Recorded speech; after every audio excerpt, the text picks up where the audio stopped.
Hello, welcome to the show. I'm your host, Johnny Baghead, and it's a Friday. It's Fatal Frame Friday. It's Friday the 13th. It's spooks all around. It's gonna be crazy. What's going on? I feel quite bad about this because I actually did tweet out that I was gonna be live a couple of hours ahead of time and then had to cancel. But though Thursday's my regular streaming day, I had quite a lot happen that day that I didn't realise was going to hit me so badly in the evening. But yeah, by the time I would have started setting up, I think we'd only just got food. We had to order food because of real life stuff. That the person who helps me cook wasn't back until then, so we had to order, and other stuff I was doing during the day, helping out with my niece and nephew. I just was exhausted and could not do it. So I wanted to be doubly sure I could be live today, and here I am. I hope you have fun today. I've got my little skeleton bro here to help out. Hopefully, his arm, one of his arms keeps falling off, and I think I've used the pliers to fix the chain up now, so it shouldn't happen. But we'll have to see. I'm just gonna. Oh, there we go. But yeah, we're back with Fatal Frame, aka Project Zero. Also, realised that the Japanese names for the games here is just Zero. Which I don't blame them for changing that. I wonder why it's called that. I don't know what significance that actually has to the plot. But yeah, when we start this, we'll be on the third night. No idea what's coming up. Now, between streams, one thing I did do is I did a bit more research into the series and the releases, because when I started this, I did not actually know that any of the games came out on the original Xbox. I knew there was one on the Wii, though I didn't know there was two actually, but I knew there was a main one on the Wii, and I knew there was one on the Wii U. But I didn't know that the first two games got ports to the original Xbox, and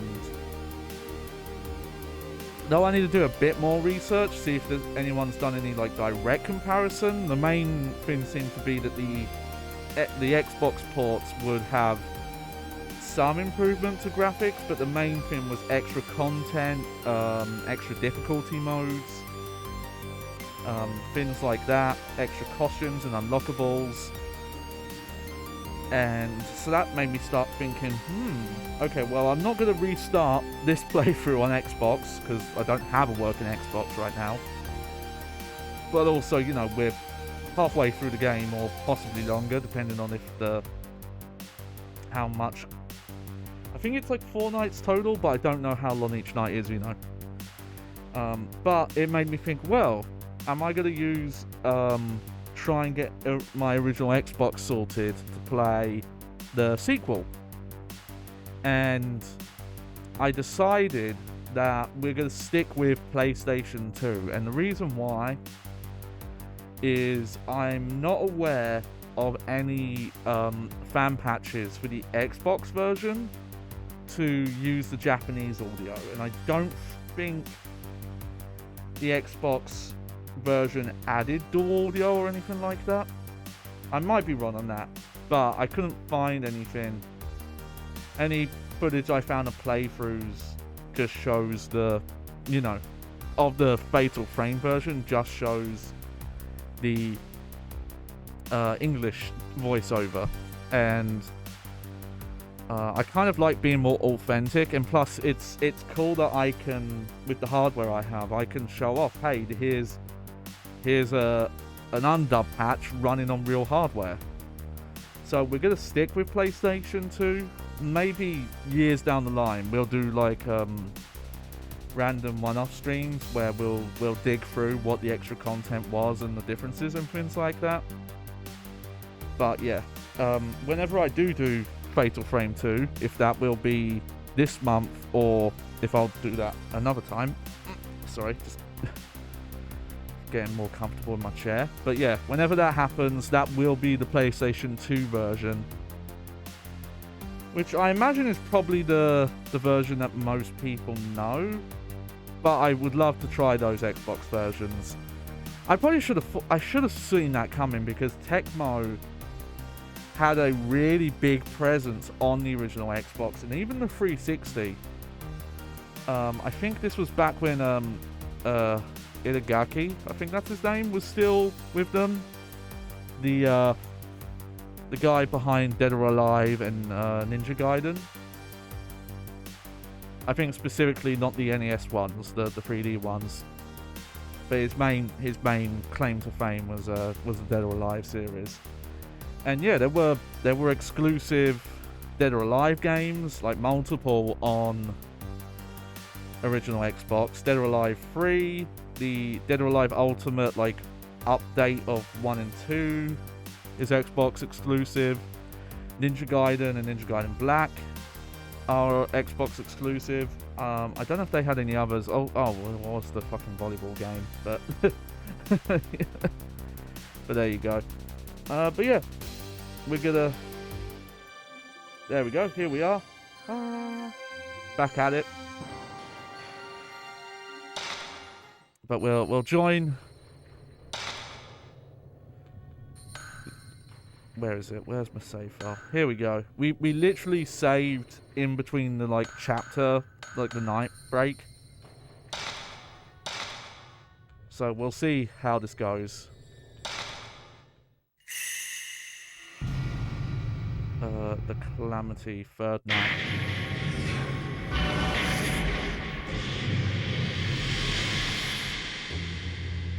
Okay. We'll wait for the cutscene and then I'll try and recap what's going on. But this is some sort of like flashback that a ghost is giving us.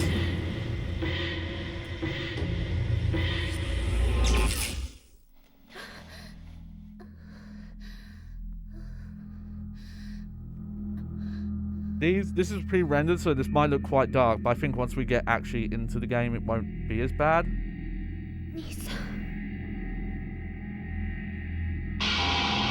Ah, dear, we got roped again. Oh, never mind. This place? Pretty sure Mafuyu went through that door. Okay. So, what's happened so far? The prologue, you play as a young man who went to find a author and his writing staff, his research staff. You play for like 5 minutes and then he gets whisked away. And we are the younger sister of that brother who is trying to find the brother now. The first stream was mainly following the author and the research team who got by ghosts. The second stream was, so yeah, the first night you go through, you see that the place is cursed and people are kind of having this ritual done to them. And you're uncovering history that the family here was running a cult that would do various rituals. Like there's one where they would rip off like all 5 extremities with ropes. There's another one where they would put a blinding mask that would put massive spikes through your eyes on people. And it turns out like also family members specifically this was being done to. Really messed up stuff. But when we woke up on the second night, we seemed to have gone to a past version of the manor where things had changed and we were seeing more. And now that we're on the third night, I assume that now things are going to be even more different. So yeah, the map's gonna... let's see. Oh, you can't see them out. So yeah, so though we've got the same map, you'll notice that all the doors outside of these weird one-way doors are all unmarked now. Because stuff changes every time you wake up on a different night. Okay, I was trying to figure out. I think I was talking about this in the pre-stream. The save file size for this game is massive. It's so big, especially for what it is. It's around like 1500 kilobytes, which for PlayStation 2 that's big. That's Gran Turismo 4 simulator mode big, where you can own like hundreds of cars and customize them all and things like that. But I checked, the photos don't stay in the save file. You have to put those in a separate album save file, and that save file, I'm not surprised that that's over 1000 kilobytes. But I have like save files for Soul Calibur 3 where I have about like somewhere between like 8 and 10 custom characters, and that's not just outfits. Like, you can reshape the face and recolor everything, and that save file is nowhere near as close to this size. So I'm not sure why it's so big, because it's not, surely it's not saving that much data. I don't know. Okay, so yeah, the last night ended of us trying to go this way. Oh, we've got a vibration. Oh.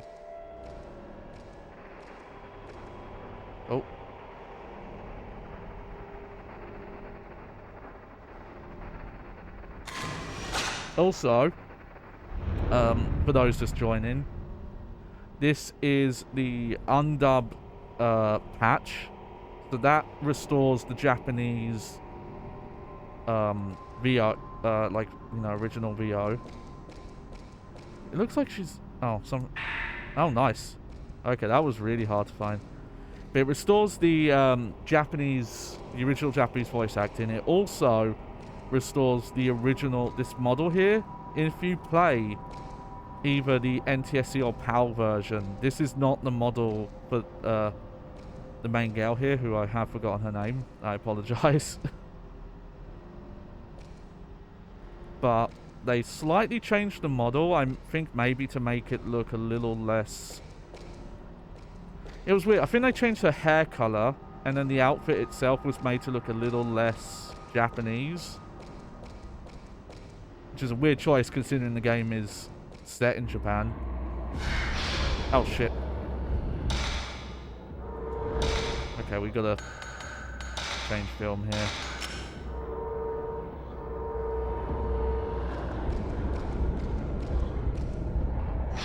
Oh shit, there's loads here.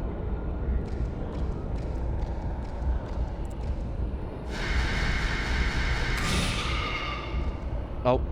Well, I've forgotten how the controls work there for a second.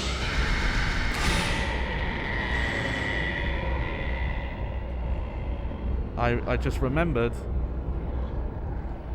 You know what, this is a first actually. We've not had multiple ghosts at once before.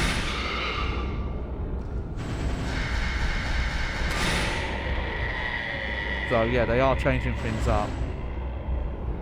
But yeah, this is the first time we've had multiple ghosts in an area. But yeah, so the other change with this patch is the widescreen mode. This game, and I don't think the Xbox version was any different. This game was originally just 4x3. This patch makes the game widescreen. I'm kind of curious how they do the camera widescreen. I don't know if they actually like change the texture or if it is just stretched. Though it doesn't look stretched to me. But it actually does draw more on the sides of the screen. It doesn't just zoom the camera in. I'm not going to change film yet, because I feel like this is going to be an area with a lot. Oh yeah, this keeps happening. This was happening a bit on the second night when we were returning back here. Which I think that's a reference to the earthquake-like. Okay, so there's apparently a mirror, some sort of like ancient mirror that was protecting from a curse, and that got broke at some point. And there were some notes about how it had happened and broke the mirror. Though there was some research notes saying I don't think it was a real earthquake. Oh.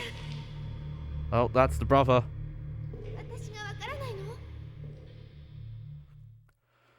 I'm gonna be so shocked if he turns out not to be a ghost.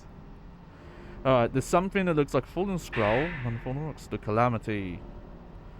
In the year 1837, on the 13th day, on the 12th month, the strangling ritual failed and caused the Calamity.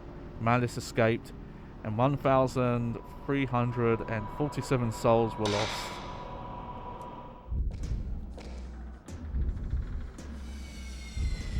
Oh. Oh, let me move. This is the broken neck ghost, I think. Yep. Oh. So yeah, it's a minor thing, but when you're in the camera mode, you actually have first-person controls, but in this game, the left and the right stick are reversed to what people would be used to now. Because it was very common at the time that any kind of games that would have like an aim or camera mode, you would always use the left stick. So they put strafing movement on the right stick. Funny enough, the sequels actually let you change it to have standard first-person controls. Okay, so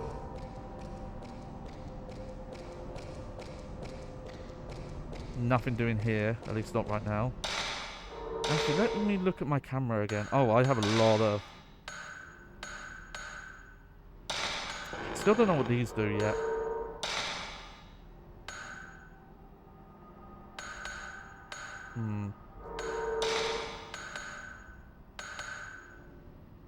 Oh, trying to think what to get here. Just had to close something there. Let's see. Yeah, widens the capture circle. You know. Yep. This is the big expensive thing now. But I do want to get some of these bonuses. Probably one of these, the pressure. One of these. These are what you use the stones for.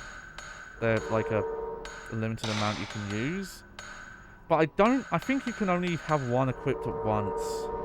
Maybe in battle you're still allowed to swap.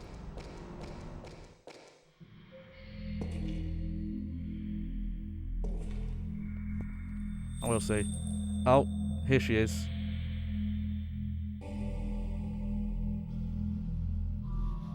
We don't know much yet, but it's pretty obvious from the flashbacks that that's the girl who they tried to do the ritual on, and probably now that we've seen that, we know it failed. Where the girl pointed, there's a book that seems to belong to the folklorist. Alright. Moon Shrine. The small shrine in the atrium of Himuro Mansion is called the Moon Shrine. It enshrines the maidens who were sacrificed in rituals. Inside the Moon Shrine is an empty well called the Moon Well. The moonlight shines down to the bottom on the night of the ritual. God, this is so inspired by the Rin, because I want to say that was the you know, the Japanese novels and movie The Rin. Like the actual circle Rin thing was supposed to be like what is the only thing like Sadako at the bottom of the well could see. It was something like that. I forget exactly what it is.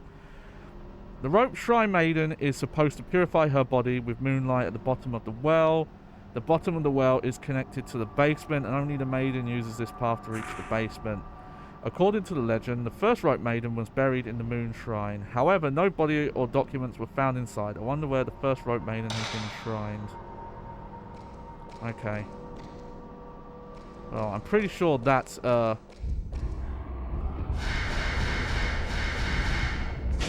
shit. Oh no. Comboed.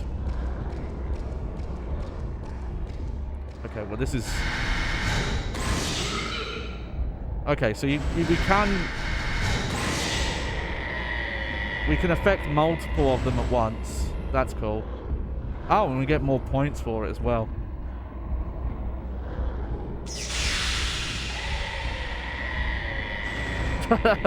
Okay, that's a little annoying that we have to watch each one.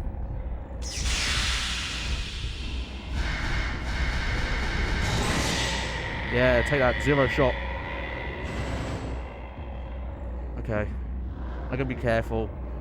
I'm not quite too low yet, but I definitely, that last boss fight used up a lot of my ammo. Let me check something. What do I have? So, oh, I've got to be careful on healing items as well. Don't have any stone mirrors or the 4 heals either. Got the the audio on that's like really loud. We'll have to see, but when we swapped from the first to the second night, items did like new items appeared everywhere, which would make, you know, you're traveling to like past versions of the mansion. Oh, thanks, game. Make that take even longer, yeah. Oh, and other stuff this patch does, I should mention. It removes a couple of effects, so I don't know how much of the game it affects outside of what we looked at during the first stream, but it removes the noise filter that's in the prologue. I don't know if that noise filter shows up outside of the prologue, but it removes this like blur filter that I personally think it might have looked okay on an actual CRT TV, but you know, I'm running this game at 480i, and then I'm using an upscaler to upscale to 720p. Okay, that's just a generic film. I mean, we've got it if we need it. Here, while I'm here though, I'm gonna just double check. No. Okay.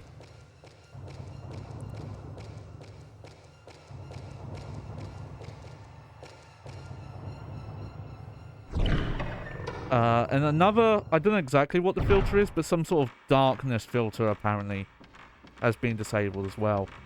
We did look at the... Oh shit. What the fuck is that?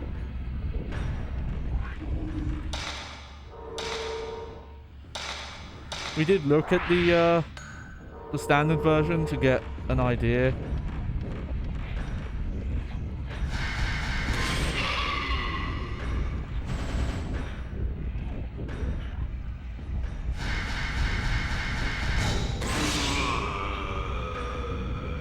Oh dear.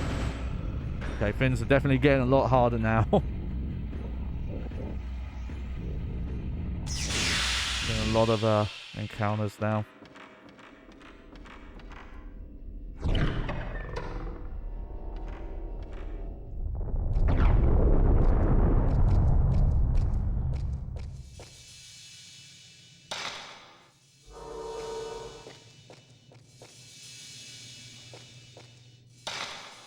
What am I doing? Okay. Interesting. Okay, so we've got a locked door, which we need to take a photo of. I'm just double checking there's no items in here. Okay. But for this, we're going to load in the low level film.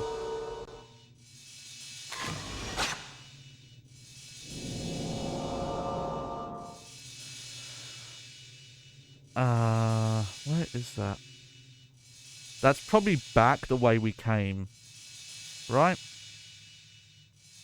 It's actually kind of hard to tell where that is. But, look. We can't go any further this way. That door's locked right now. Yeah, we'll save. I think we got through those encounters okay.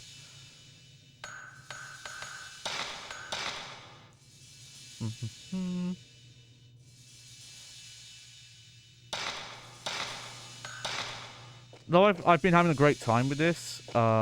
You know, there's some criticisms I have.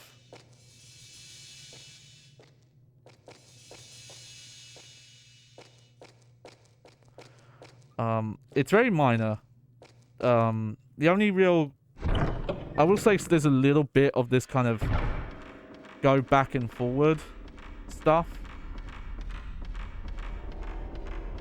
It happened a bit on the second night as well, where it was, oh, hey, you need to go this way. Let's see, is there... Yeah.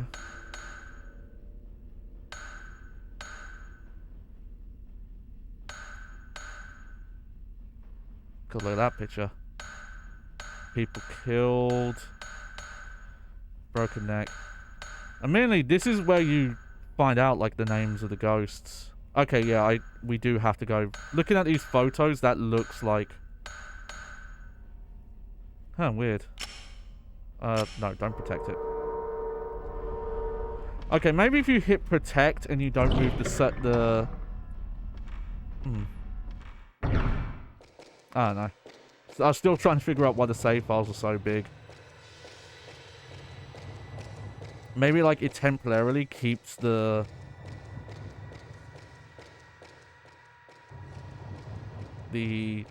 photos in there, but probably not, because there probably would have to be a, what's going on? There we go. That was weird. There'd probably have to be a message about, oh, we're accessing the memory card kind of thing. But yeah, there's been a little bit of this go through a linear area. Oh, you need to go back now, and I don't think you could have triggered this earlier. The thing we need to go do doesn't spawn until you activate something else. Because there's been some okay backtracking, but that kind of backtracking I think is bad. Some of the geometry collision is a little off, which, if you watch the past episodes, you'll know what I mean. It's kind of hard to explain without it. But what I mean there is that sometimes we'll get stuck on geometry that isn't there. Like, you'll turn a corner and you'll be stuck on something that isn't there. And there was one weird case where you would, if you go from the like north, go from north to south,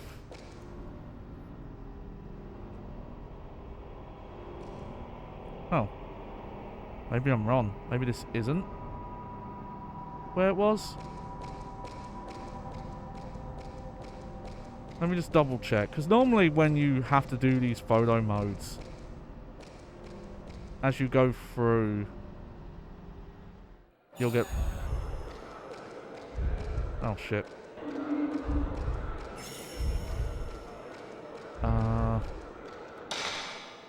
You know, just speed this up. We're gonna reload the save.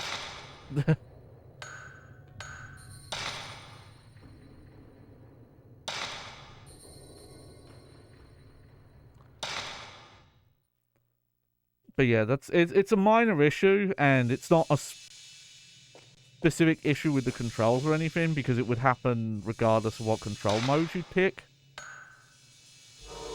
Okay, let me take a photo of this again.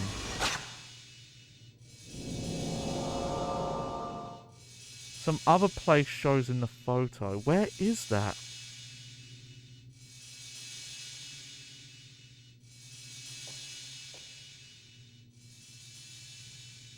Wait, is it actually in this room? Oh, I think it is.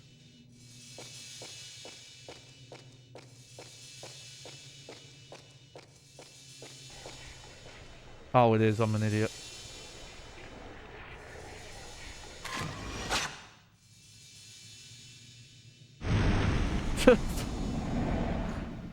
Sorry, folks. It's why it's good to do saves often, though.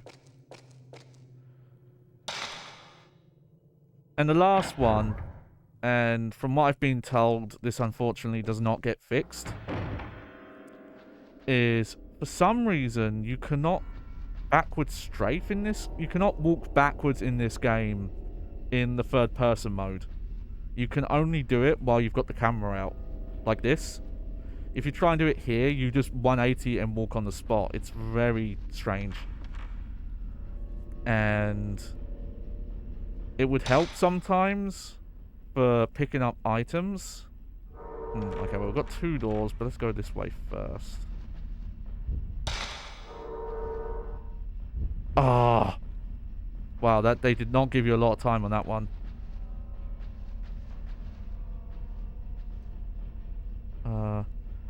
Box for mortuary tablet and bones remain. Candles are lit. Somebody must have been here.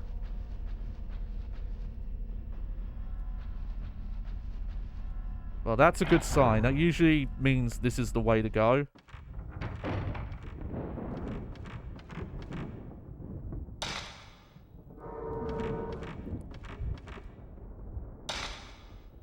Let's see. We'll go in the doll room first. Because I think this is a dead end. That yellow door, I'm not sure if I can actually open it anymore. I just remembered how weird and creepy this room is, and it, like, I actually got startled in a weird way. I'd, like, not quite a jump, but I felt my heart skip a beat. Okay, we actually have a lot of spirit stones. How many do we have? 15, okay. Yep. Okay, so we can open that. I think that the way that wall works is you can only open it from the side that the scroll's in.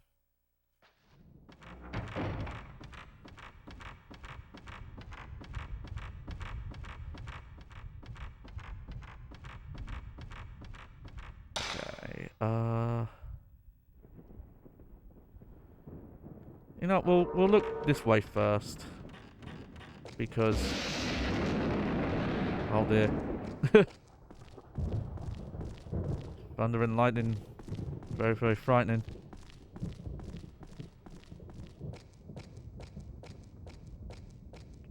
Because this way tends... oh. There we go, got a clue. Looks like some kind of altar. Okay, I think I know where that is. I'm not sure, though. It's weird. Sometimes when you take those pictures, she'll keep them in her files. And then sometimes she doesn't. That's a little weird as well. I don't know why. Sometimes they'll keep it in your file so you can always remember. Oh. I do not know where. But somewhere there is a secret photo opportunity. So, the controller will start making like a heartbeat kind of rumble. Oh, here we go. And then eventually you'll start hearing this. Oh, God. Oh, shit. I just remembered something huge. Silent Hill Shattered Memories copies that. Like, directly. Like, wholesale, almost. And it even has the, like, the radio static. Now, granted, you know...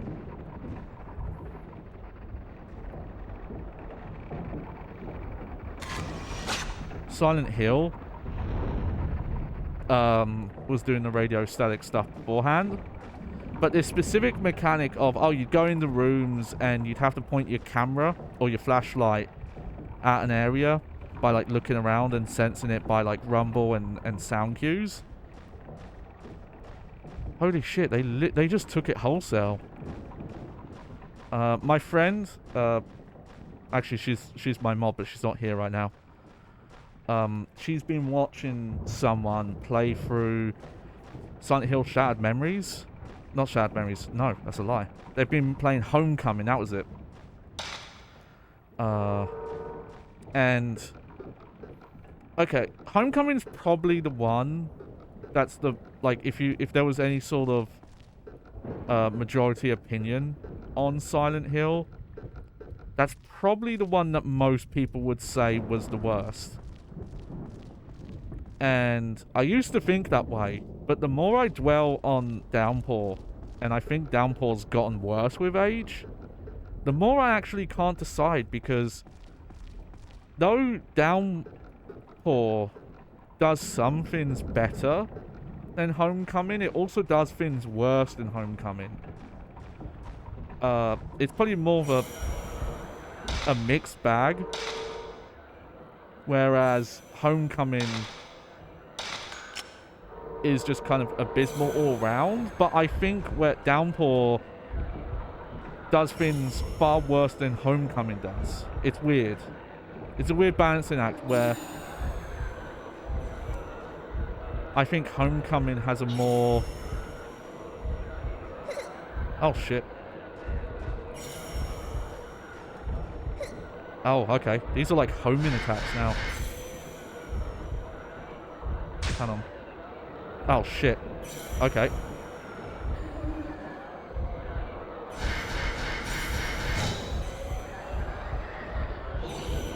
Oh, God.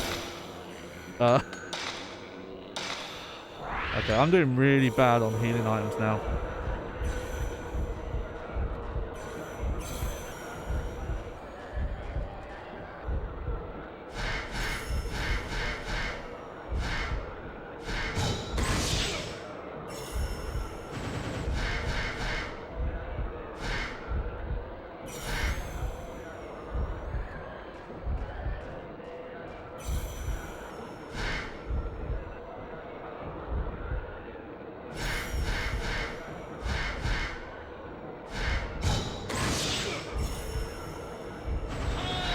Oh!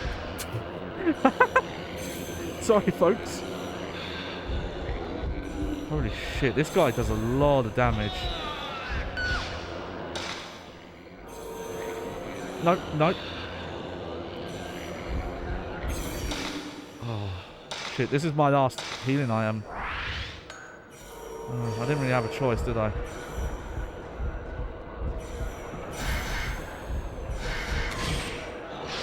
Ah, that missed. Come on, get the fuck off me. Okay, well, we might actually get a game over. Well, that's it. Oh, that's a disappointing game over screen. Oh, okay. Go to album mode? Oh, okay. I guess if you just wanted to grab some photos before you loaded a save. Fair enough. Ah, dear. So, yeah. But Shattered Memories is probably the one that's considered the best. And I will give a caveat to that, because I do think Shattered Memories is the best game that a Western dev who worked on Silent Hill made, but I don't think it is a Silent Hill game, which is maybe weird to say, because it is called Silent Hill. But I just mean in terms of it doesn't... Like, it calling it a Silent Hill game just feels like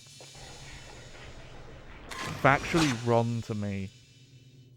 Because yes, it's copying Silent Hill, but it doesn't really resemble Silent Hill in gameplay, in look.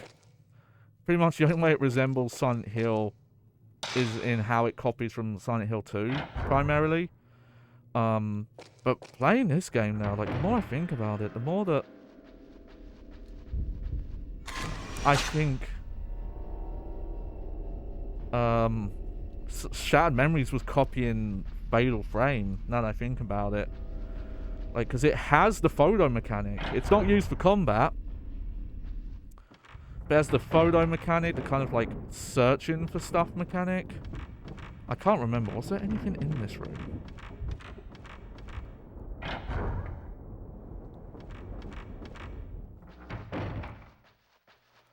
Honestly, my priority right now is finding items.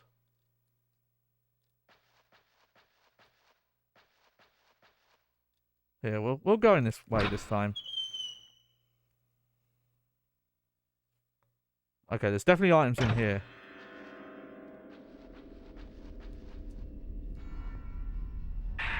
Okay, there we go. So that's a it's basically like a fairy in Zelda. If you lose all your health while you've got one of those in your inventory, you'll survive and get all your health back, but you can only carry one at a time.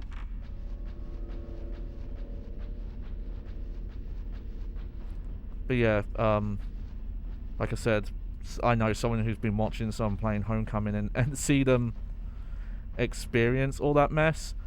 And it always reminds me, and again, I want to preface this, this criticism that I think is totally valid, does not invalidate if you enjoy playing any of them, because frankly, your enjoyment of a game shouldn't be affected by what other people think of that game. That's more a damning statement of you than anything else, because your enjoyment of stuff should not be based on other people's feelings on it.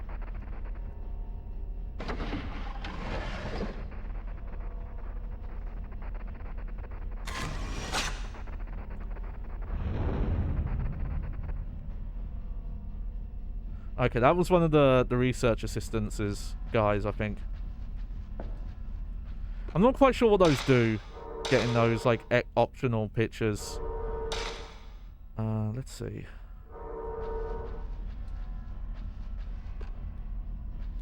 Anything here?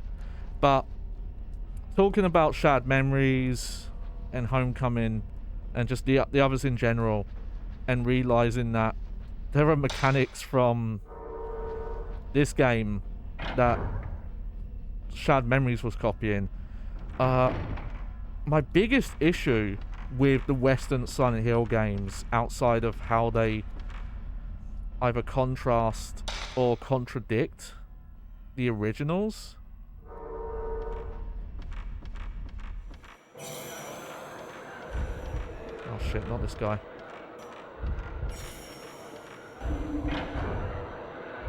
I haven't actually tried running from ghosts yet. Oh, they follow you. Okay, well that's good to know.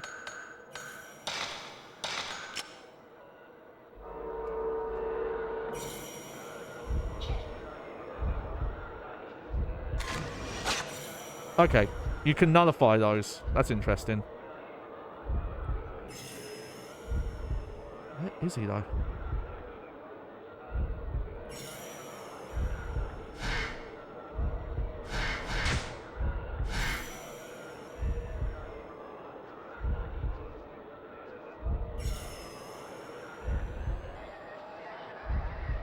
Oh. This guy makes me nervous because he's actually like really tough.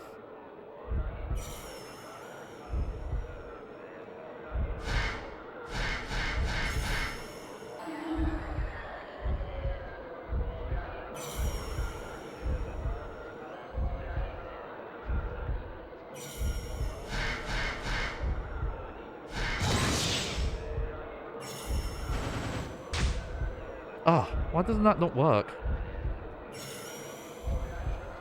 This might be in the wrong room to...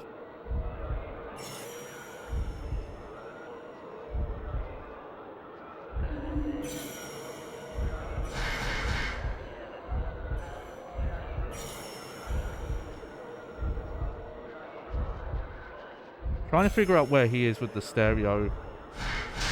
Okay, there we go.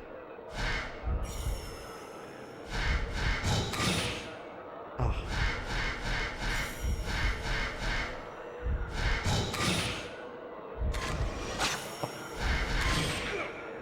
Damn it. This guy is tough.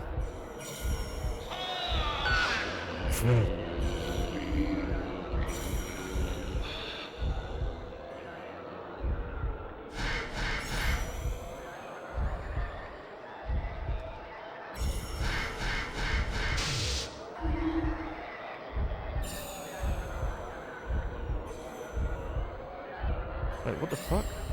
I'm supposed to have this...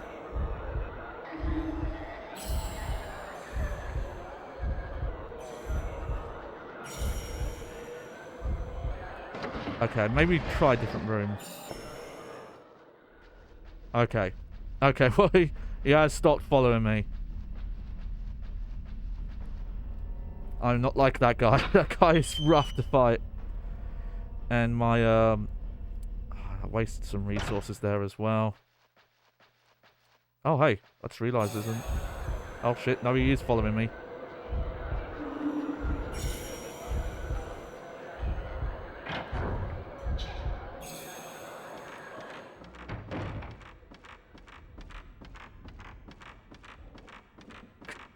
Get off me! Asshole. Okay. Now, I don't remember if we saw... Okay, yeah, I remember that. Just trying to remember if there was any items I picked up. Okay, there's this photo to take. Okay, I gotta be careful. I'm actually pretty low on the green film now. But yeah, just to finish my point on Silent Hill, I find that the Western Silent Hills don't have any new or original ideas to them. Just in the basic sense of it, they aren't saying anything that the original 4 games didn't say. Like, they constantly rehash dead kids, amnesia. They don't do anything new with the cult whenever they involve the cult. They don't do anything new with the whole... Okay, we'll take this one again. I guess we can go out this way and very quickly get the picture in here. That was near the water wheel.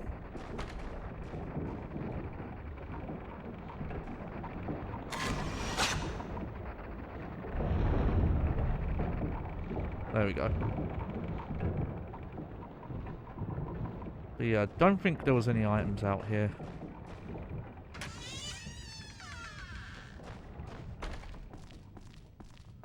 Like, Shared Memories a little bit talks about some different stuff. That's probably the only game though.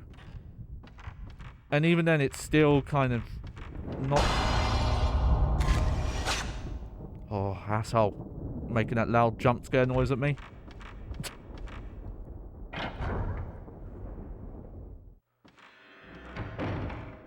And yeah, realizing that the Shared Memories is borrowing from this game now. Hang on. Okay, no, that is still there. Hey, welcome to the stream. It's Stick.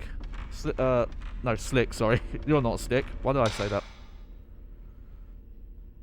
Let's look in the Buddha room here.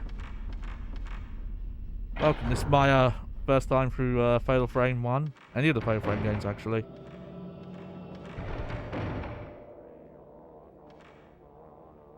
I think there is an enemy in here.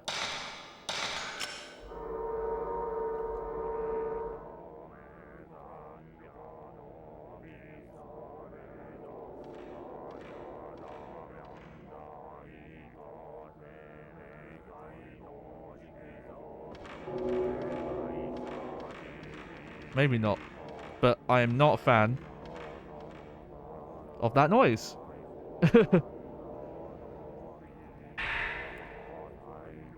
Oh.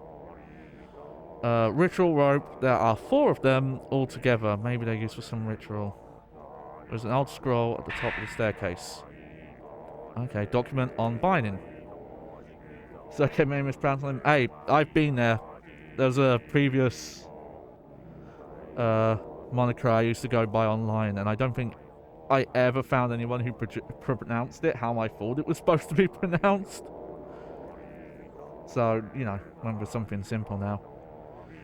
Show the maiden no mercy. Cast the rope on her limbs from right arm, then the other. From the right foot, then the other.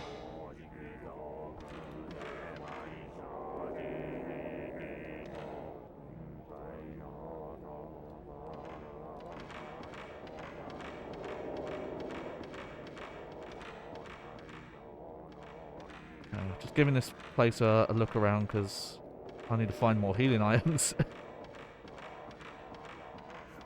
And some, wait. Oh, I think I've been locked in here.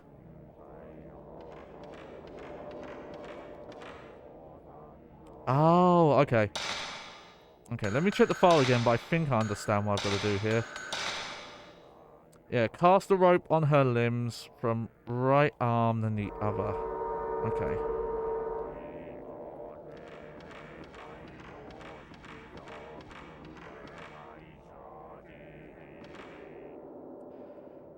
Hang on. Okay, I might be overthinking this. That's her left arm, isn't it? That's the left arm. That's my right. Yeah, here we go. Oh, I almost messed it up.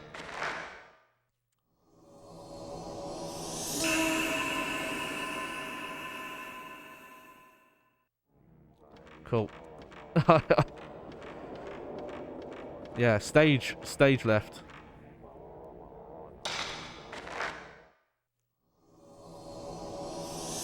Good. I thought about that. My survival horror roots paying off. Okay, so what's this one? Yep.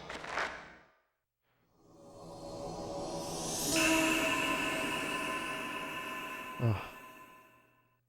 I shouldn't show off because I streamed a playthrough of doing Silent Hill 2 on the hard riddle mode, and outside of the technical issues, I don't know how much of that whole playthrough is watchable. Some of those puzzles I got stuck on for so long, and in a lot of cases it was because I was overthinking them and making them more complicated than the actual riddle was. Yeah. I don't regret it. It was a great experience, but there's definitely some pull. You really have to think your way through those. Oh, flashback time. Haven't messed with Silent Hill 3 hard riddle mode, which I'd like to do one day, but I'm a little hesitant because I know there's one puzzle in there that requires a some understanding of the works of Shakespeare, which I did study Shakespeare back in school, but I am, you know, I'm not that age anymore. Oh. Boss time. Move.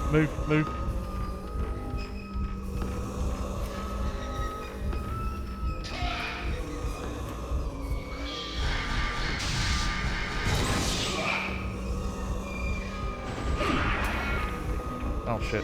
Okay. Let's see. Okay, I have the stone.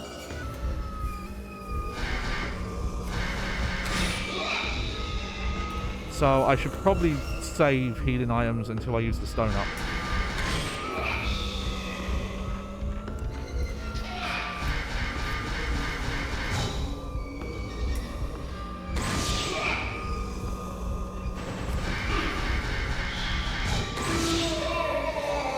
There we go. I'd have to.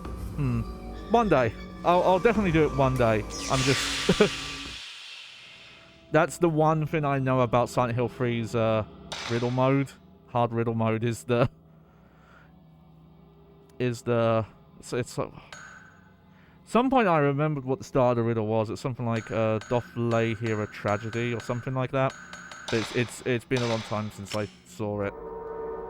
So whenever I would do it, I wouldn't remember what the actual puzzle was. Okay, I think I'm going to check the square garden because I can save there and hopefully we'll find more items. Granted, you know, I've got the blue ammo and there's points where you can restock that. So I'm never going to be completely out of resources. But you know, healing items wise, I'm not doing great. They're definitely making them harder to find now.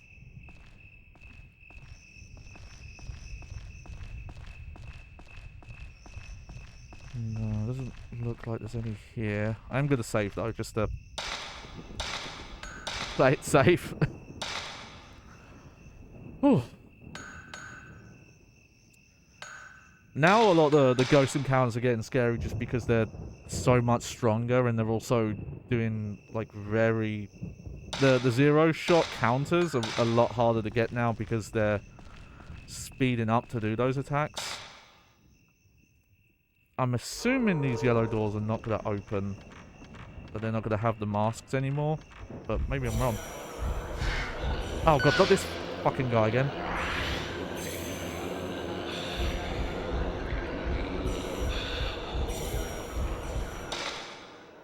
Okay.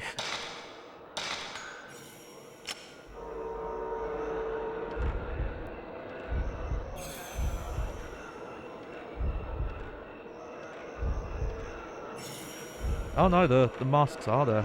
Okay.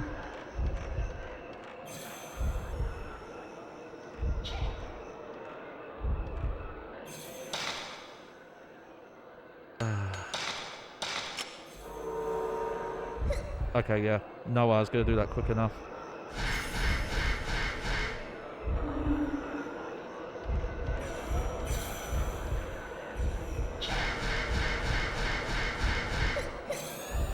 Shit.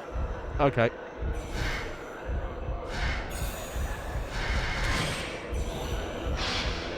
Well, good thing I saved, huh? The housemaster.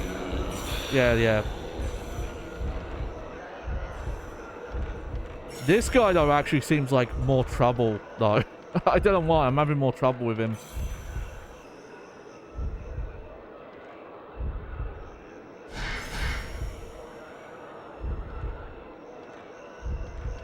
I think maybe I need to keep away from the walls a bit, because he keeps clipping into the walls.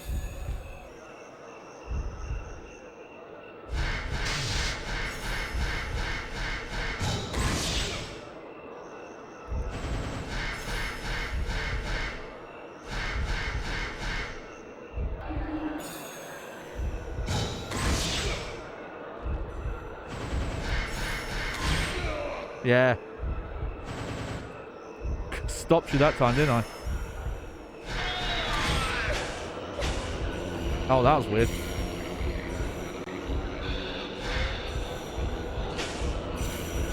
Shit.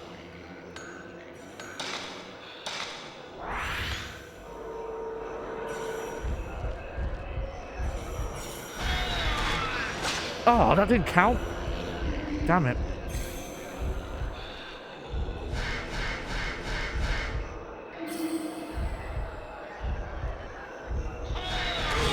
There we go. Fucking asshole. I don't like that one. That guy's an asshole.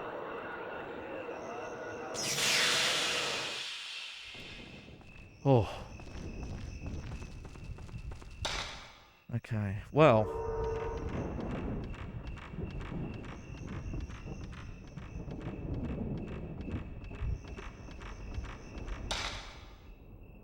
Okay. I'm gonna go around this way because I'm wondering if there'll be items lying around here. But it does not look like it. No.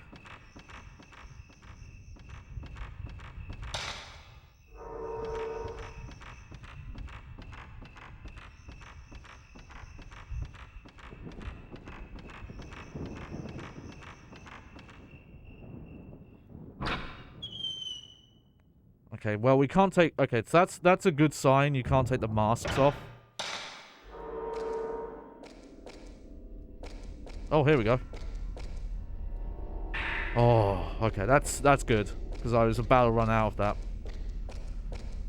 Okay, so we are getting rewarded for... exploring more of the... possibly optional areas now. Okay. That makes me feel a little better. Though I do know there's optional encounters you can run into as well by doing this. Speaking of.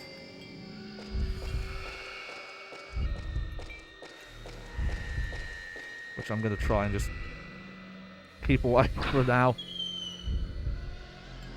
Admittedly, I have not done this much. I've actually not really ran from ghosts. Which one is this?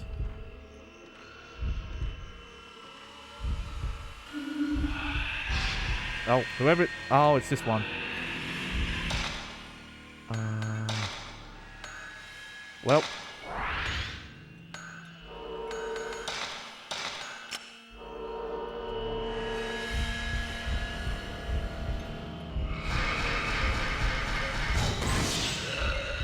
Oh yeah, this one. Okay, we haven't seen this guy for a while. Oh, let me move.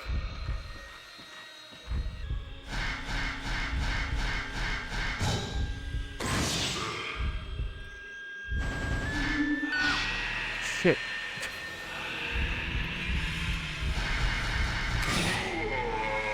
There we go.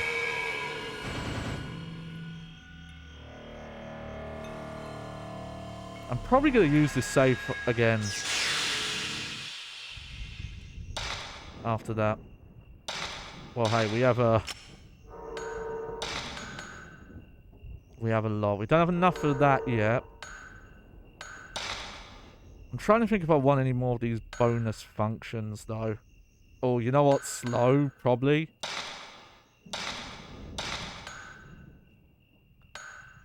Yeah.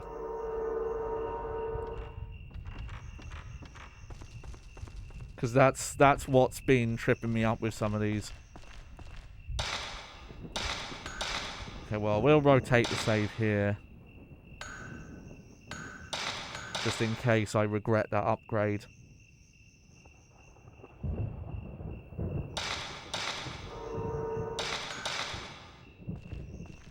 Don't want to get too far off track. I know where I need to go. I've got the medallion thingy for this. So that's probably where I'll head.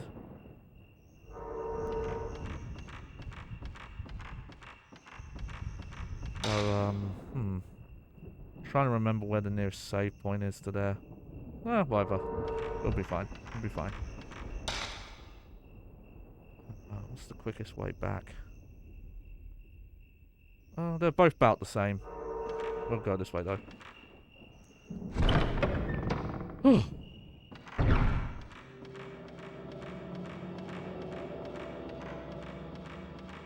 Yeah, definitely the horror is definitely starting to be just the ghost encounters now are something to worry about. I'm gonna look this way quick, but there's an item.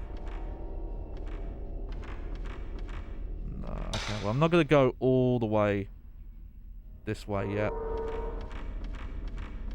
I think the well is the next big story thing, but if we've got this room for the puzzle, we should do that first. Yeah.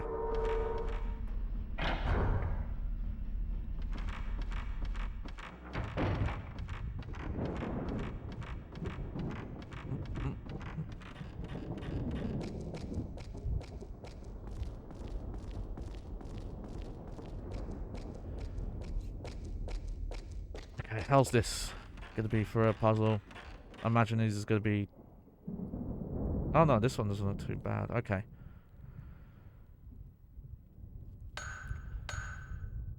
Okay, let's see. That. This one here. That one there.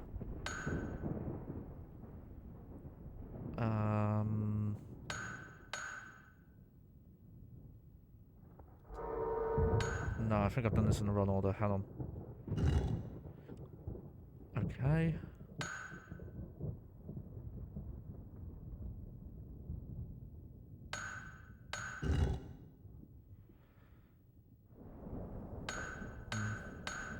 No, you know what? Start again. Start again. No, I've done something wrong there.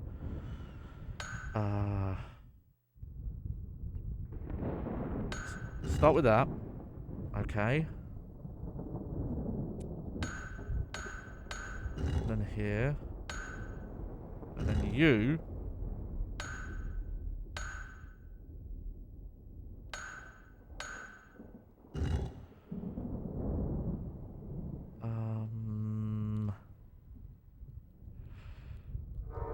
Hang on.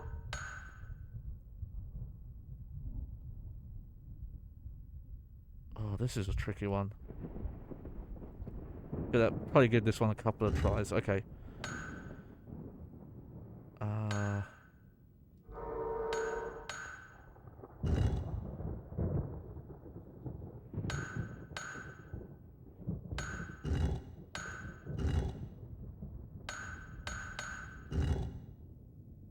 Okay. Nope, that was wrong. That was definitely wrong.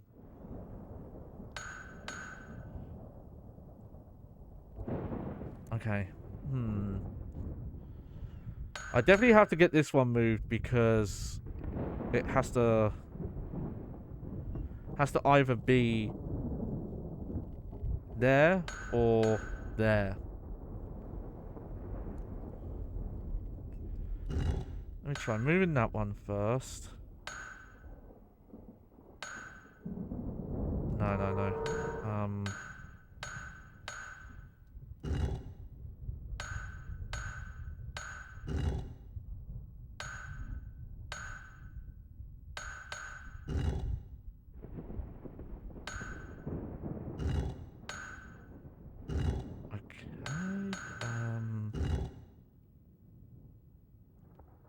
No. Alright. We'll get this eventually. Okay, let me go process of elimination. Start with this one first. Okay.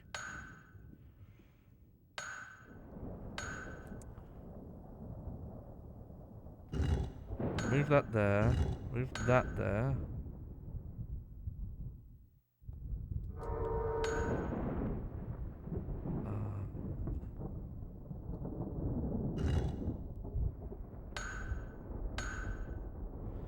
Okay, no, I've done something wrong there.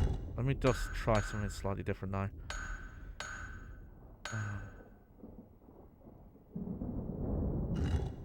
Okay, we'll go for there.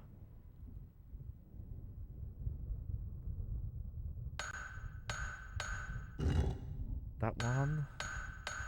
There, okay. Oh, here we go. There we go.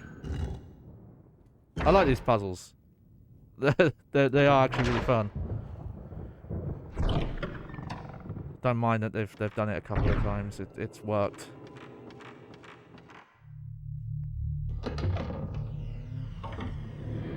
Oh well, I think we know what this signs up with this. Okay, the mystery of the cabinet and the moon well. The moon well inside the moon shrine is hidden with a trick mechanism.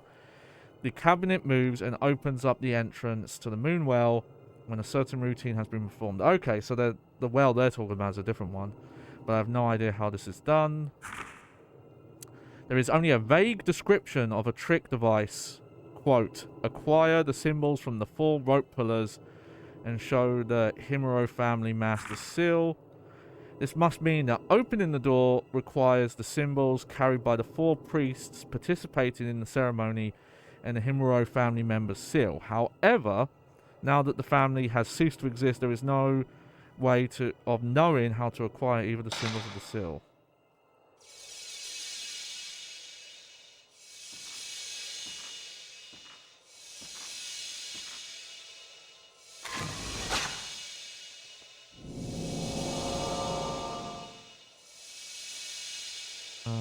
Okay. Oh, I'm just want to... Yep, I've got the right film on.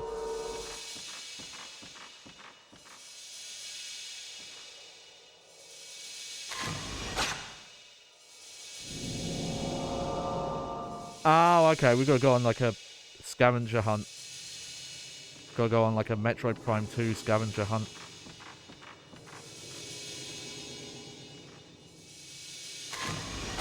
I know where one of those locations was at least. Oh, and I know where that is.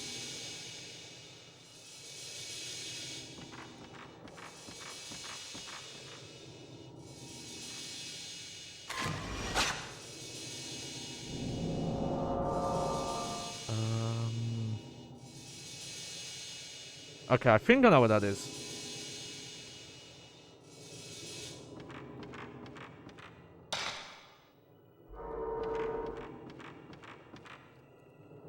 Okay, I think I know where we're going with most of these.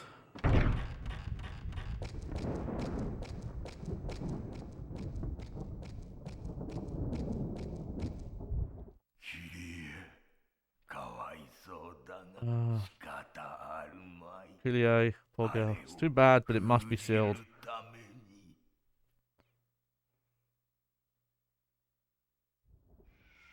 Oh shit. Okay.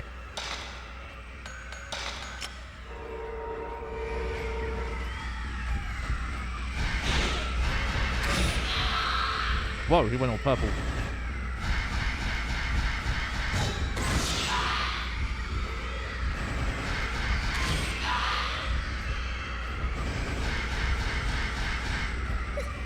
What the fuck happened there? That was weird. Oh, that almost got him.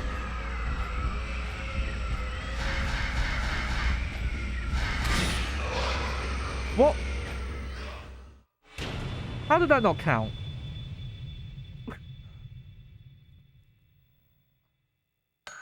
That annoys me. I swore I got him there.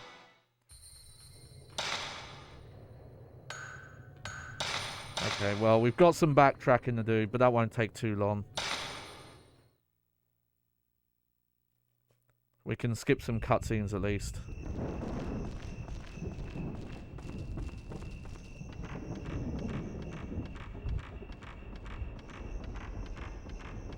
Just go on our merry little way.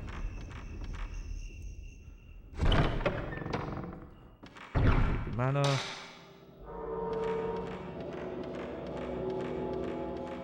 So, while we're wasting backtracking time, but hey, this is pro tip on these why it's good to rotate saves and save often, give you opportunities to redo things. So in my ongoing offline quest of redoing Kingdom Hearts stuff, because I got inspired by watching another streamer play it, I finally got to Kingdom Hearts 2, and to this day I do not know what the fuck they were thinking with that Roxas prologue. That's fucking like 3 to 4 hours, unless you know exactly what you're doing. Just ridiculous all around. Let's see. I think I remember the order here.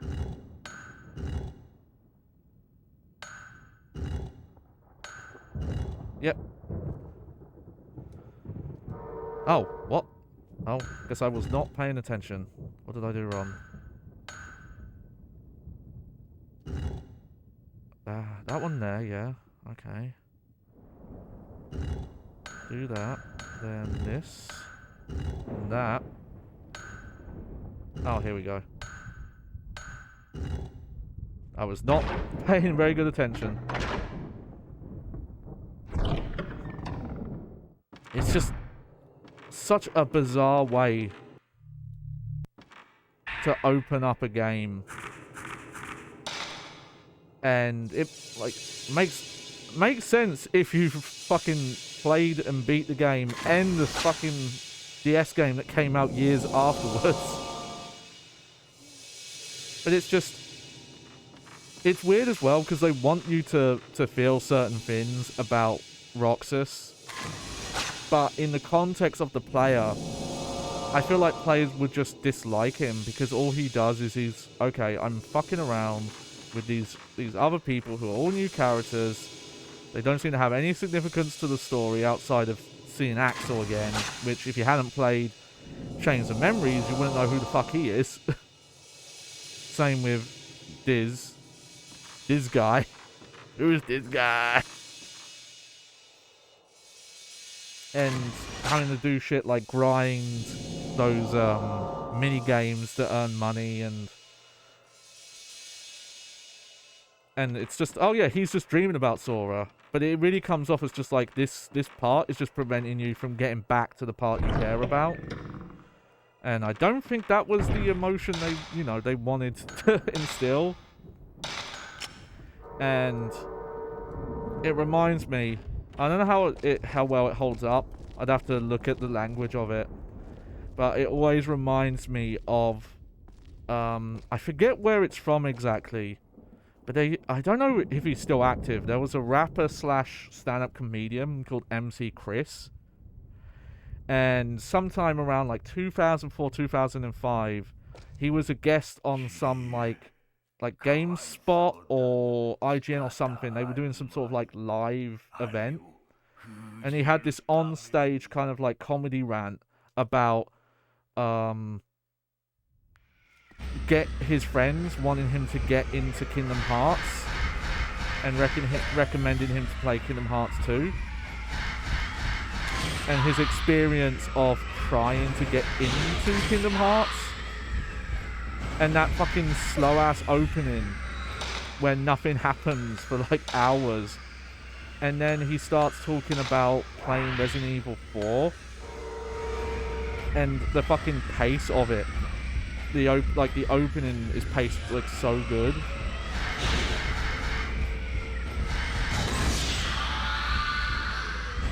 Oh, okay, so you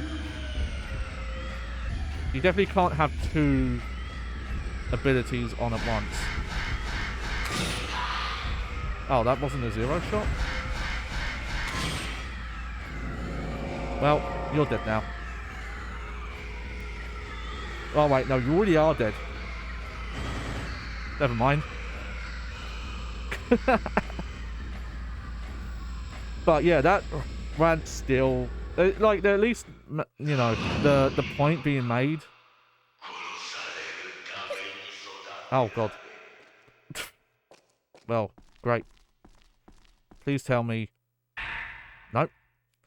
Priest writings. Okay. Kyrie has been acting strangely ever since she met the young guest. I do not suppose she is attracted to him. If she becomes too deeply involved with this world because of him, she may lose her potential as a proper shrine maiden. We will have to do something, and quickly. Here's the thing. I actually don't want to go to the next one because I have no healing at all.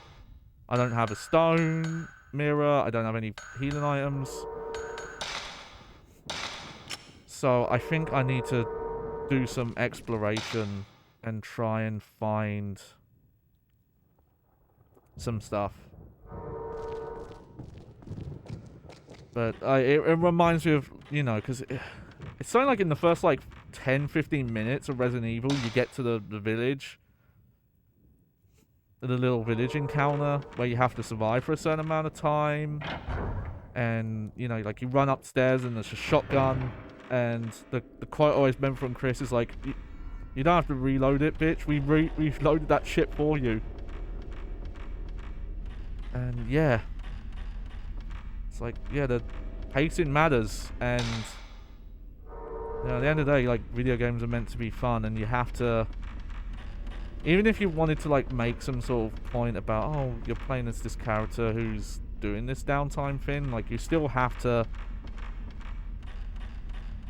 do it a right way. I don't know. I'll have to watch that video again because I don't remember if, you know, it's a video from probably, what, 17-18 years ago. I would not be surprised if there's some colourful language that maybe doesn't hold up. The only other thing I know MC Chris from is he did a guest voice on the Brack show. He played a weird alien rapper, and I think his name was MC Wee Pants or something like that. But he had like multiple mouths, so that's why he was such a good rapper.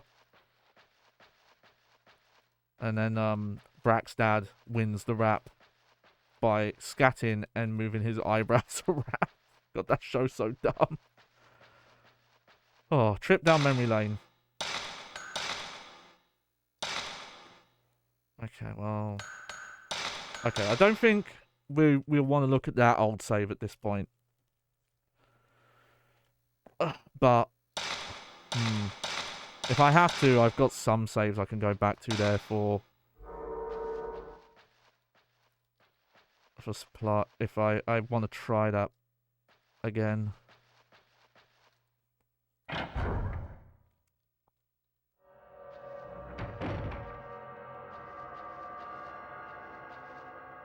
There's something shiny. Okay, good. Okay, no, you know what? Not that good.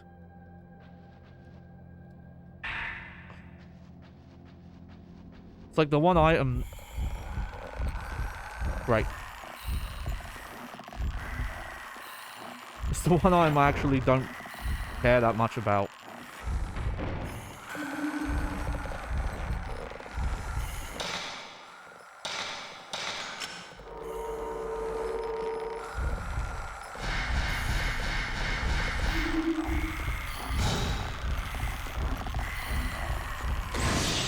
Oh, it's this lady. And she killed me. Wait, I think there was multiple ghosts there. Oh, well. I guess that's what I get.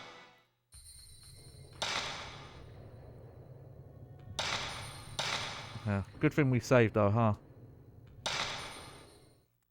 The thing is, I have a suspicion that there's some randomness when you do your first playthrough in this. Because I think sometimes I've loaded a save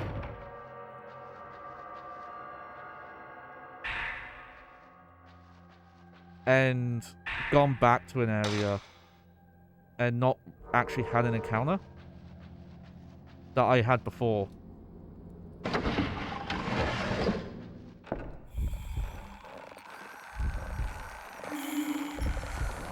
Well.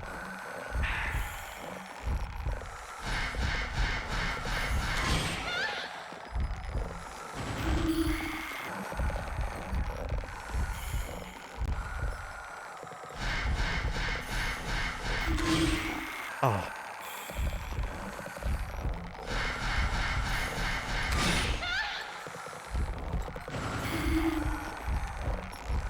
Oh, I think I know it.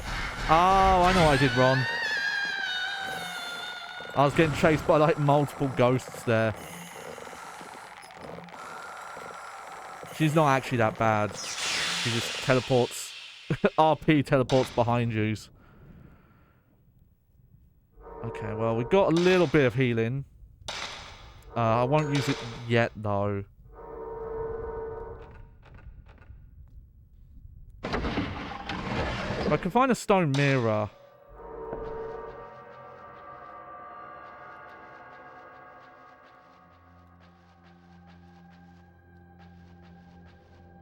That'd be really good about now, because there's probably going to be a couple of them around, and you can only carry one at a time. That's maybe the thing I find a little annoying, is it's the only item I've run into with it, but you can only carry one of those stones at a time. Oh, okay. Well. Let's see.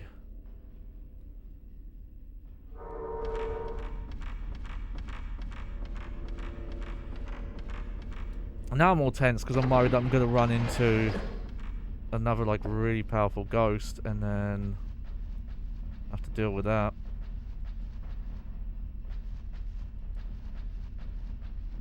Man, and there doesn't seem to really even be that many items around.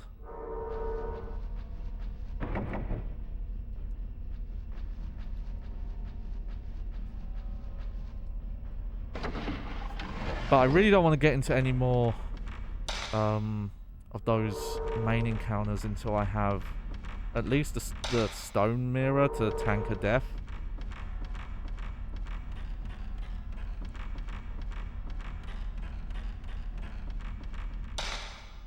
I do think there is a certain amount of running away from ghosts you can do, though. I just haven't tried it much.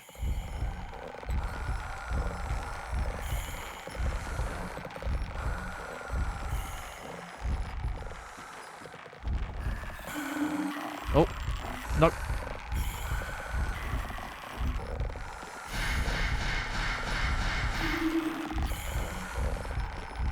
You know, I keep forgetting there actually is a turn around button. I keep forgetting you can turn around with the camera. Oh, that wasn't a zero shot? Well, that was. Okay, well, at least I can use some of this ammo on this ghost. This ghost's not got too much health. Okay.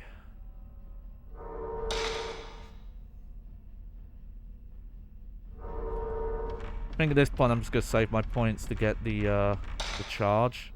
Okay, we won't go through that door yet. What's up with this? Oh, okay. The Shinto ritual, Fool's Calamity, and when it happened. Okay. Well, I need to check a memo for this.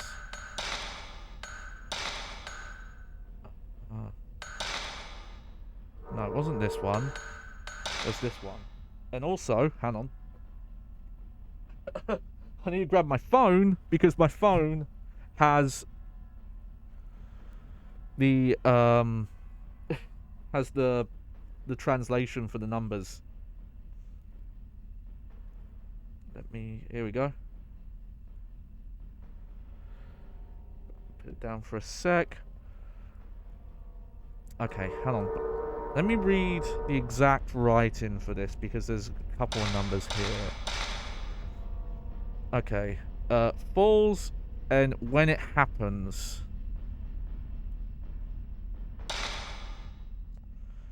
Now, the problem is when I look at this memo here, and this could be a couple of different numbers.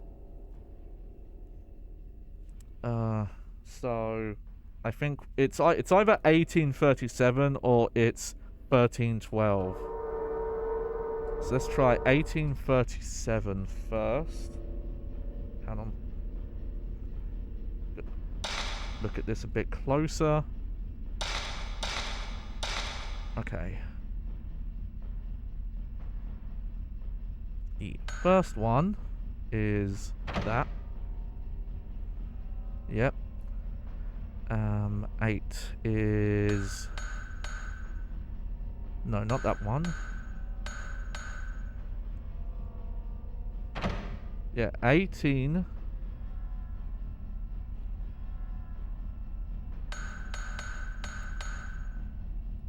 No,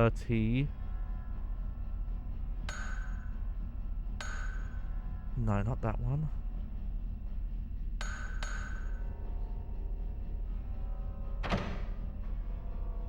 Okay, no, it wasn't that. I'm pretty sure that was the right one. Yeah, okay. Let's try 1312 then. So...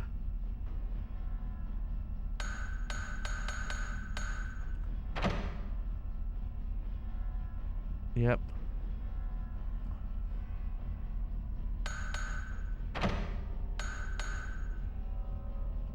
And then the 2 is...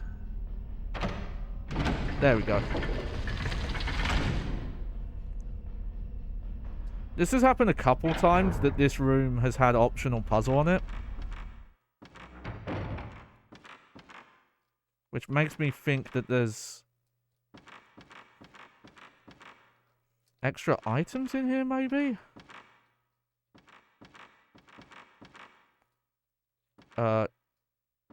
I can literally... I don't want the spirit stones. Stop giving me spirit stones, game. Like, yeah, they're useful, but I don't need them as like the main item I'm finding right now.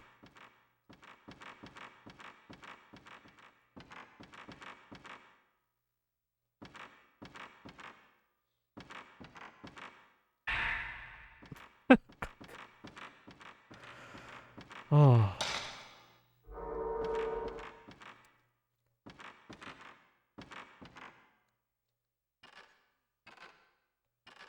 I mean, it's better than nothing.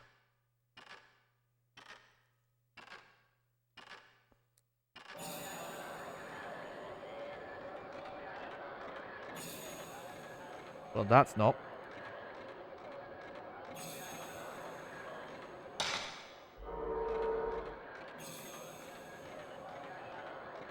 Okay, well, can I get out of here without taking damage?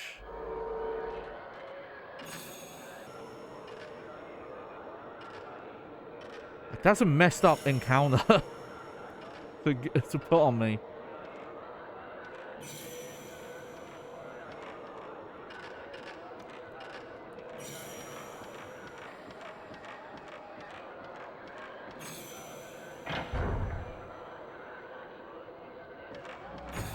Okay.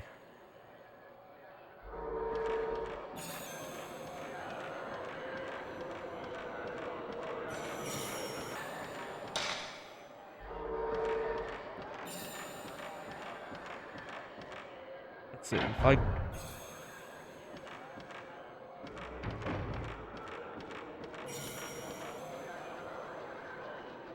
If I go far enough away, does he despawn?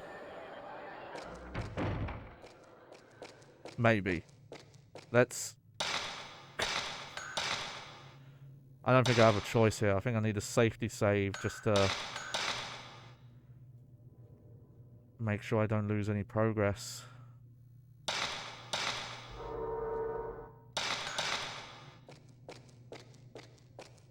Let's see. If I immediately get ghost as soon as I...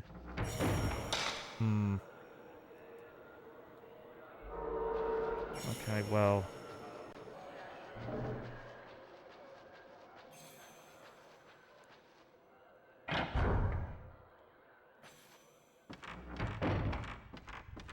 Okay, well, that does look like you can run enough away from them.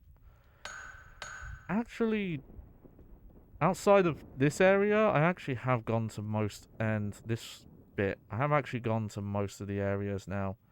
It's just all this way, which I kind of want to check for items. Plus, I think one of the items I need to get is this way anyway. So we might as well look. It's shocking how little healing items we found on the third night here. I'm starting to feel like I've, like, fucked up really bad, because I don't have a lot of stuff. It feels like I should have been holding on to stuff from the first night all this time.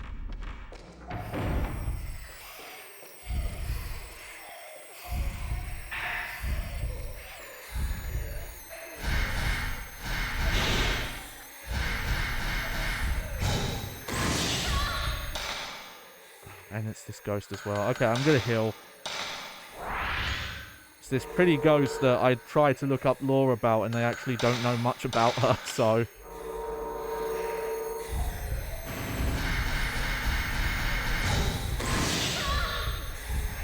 And there's not actually that many pictures of her. There's like there's a Fatal Frame wiki.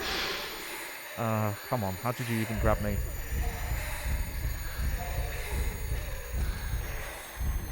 And they have one picture of her.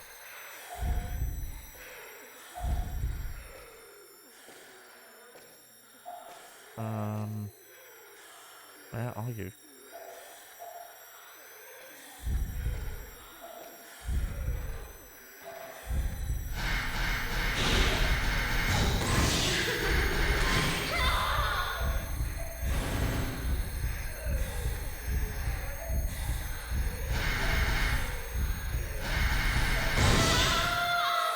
There we go. Like, I would have thought...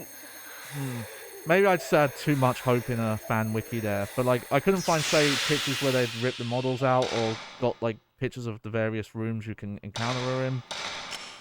But it does seem that she is not really explained, so people just are like, okay, yeah, no, she's not explained. People don't know who she is. Even though she has, like, her own... Hang on. Did I just walk backwards? Yes, I did. Well, the door here seems to be locked, but maybe there's an item on the other side here.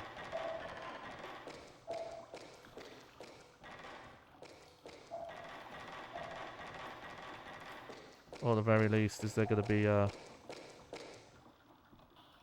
Oh, here we go. Okay. Go to my files. 1347.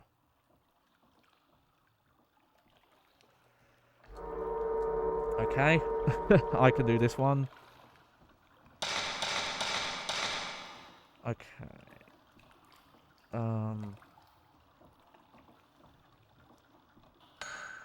Yeah, 1, 3. Okay, hang on. Let me look here. I need a 4. 4 is... Is it this one? I think it's this one. 4 and 7 would be...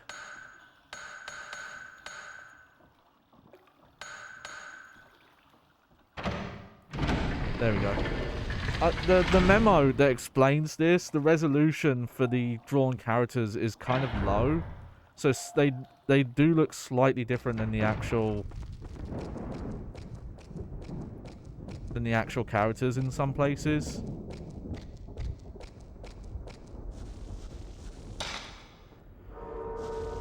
Okay, well... We have a save point, but I actually don't want to use it yet.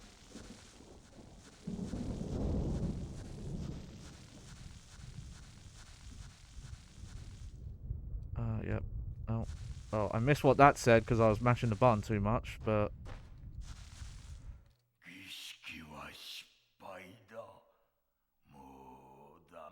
Whoops. Well.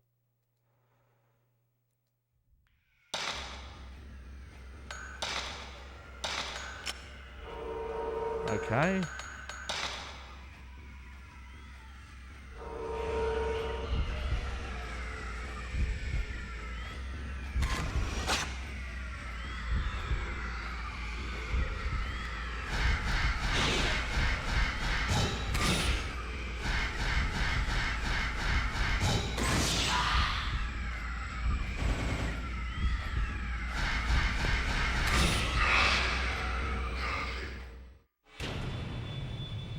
Okay. Well. Now I know what's over there at least. Now I kind of regret not saving, but...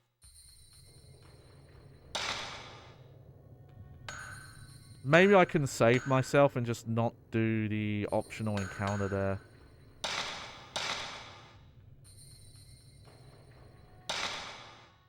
Like, pick up the healing item, but then just not fight.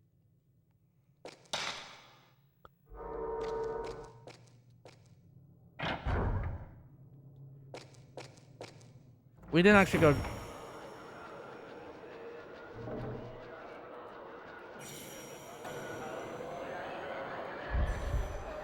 We actually did not go back too far.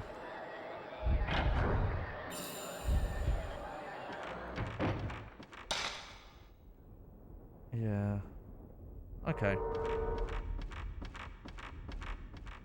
Plus, I could probably do that encounter with the long-haired woman without taking damage. The slow effect actually seems to be really powerful. If you use it right.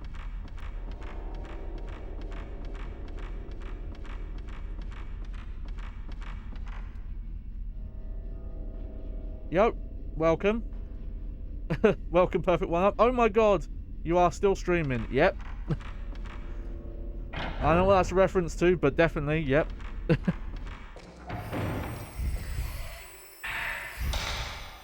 Wait, was this different?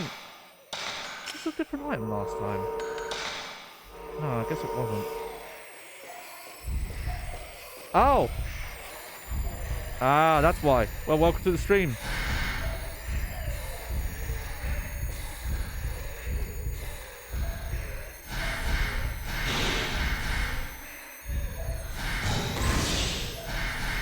Well, that's good.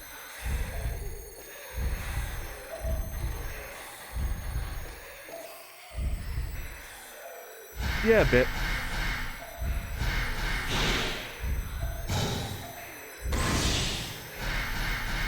Okay, that's starting to annoy me. I don't know why some of these shots are not counting.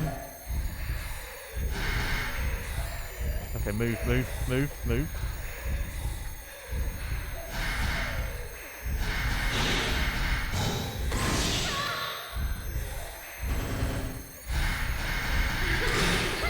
Yeah.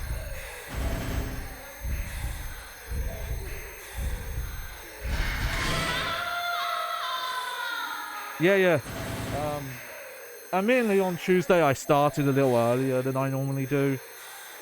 I usually end up starting 10 p.m. my time. Okay, well, I did get through that encounter without taking damage, so for what that's worth. But I'm a bit worried. I've gotten to quite a late... Oh, yeah, I need to remind myself what the number is here. A late stage with little to... Well, right now, literally one healing item. Okay, 1, 3, 4, 7. That was it.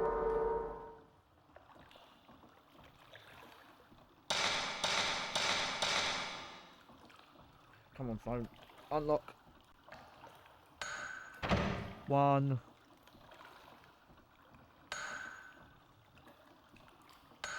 3. And then what's that? Is that 4? Yes, 4. I have the... It's a screenshot of the memo that tells you what the numbers mean, and I have it on my phone. So I don't have to keep pulling out the memo every time those come up.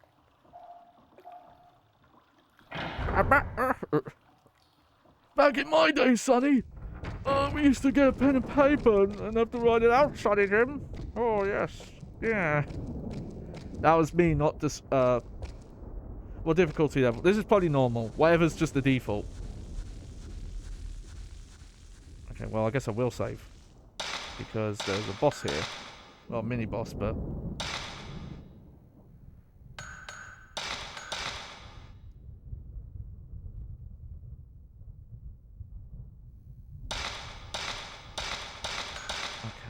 Oh, if there's a boss here, I'm just going to have to use the healing item here. And... yeah, this area, the Rin area. Ah!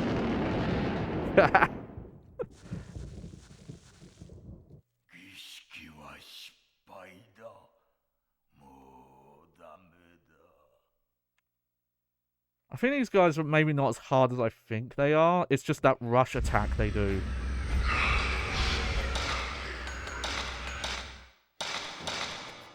Speaking of...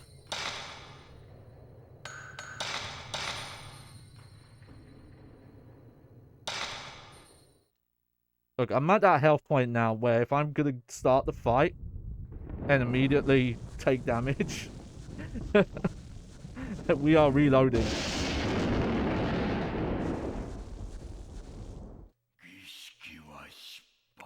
Wish they would let you skip this part. Most cutscenes you can skip, but they don't let you skip that for some reason.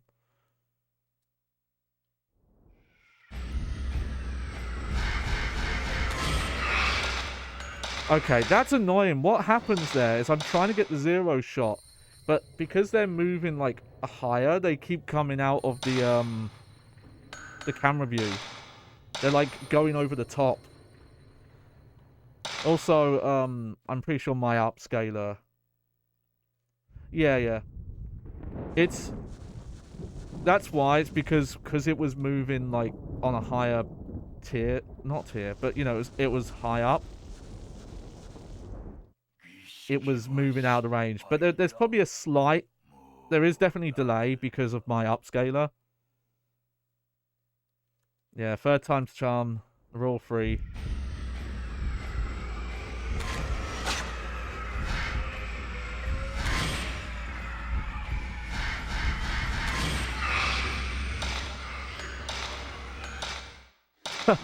Nope, third time's not the charm. Well, hey, at least I saved here. So, and because I'm using like HDD backup to use the undub, we can get back to this part really quick. Yeah, maybe the camera stuff's a little less finicky in the sequel. I've literally, just to make sure that the versions I had backed up were the undub mods, that's all I've played of 2 and 3.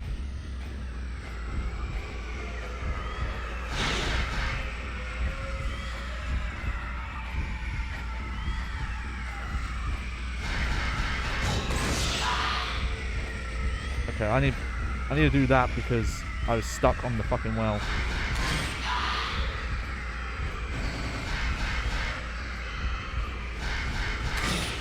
Oh, the zero shot timing there is tight.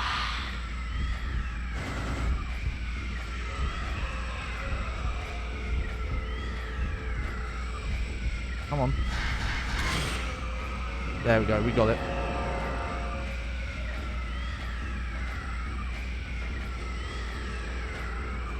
Yeah, if they're like slightly out of frame of that center circle,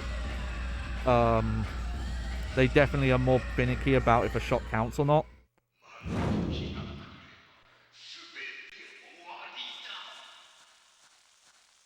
Okay, well,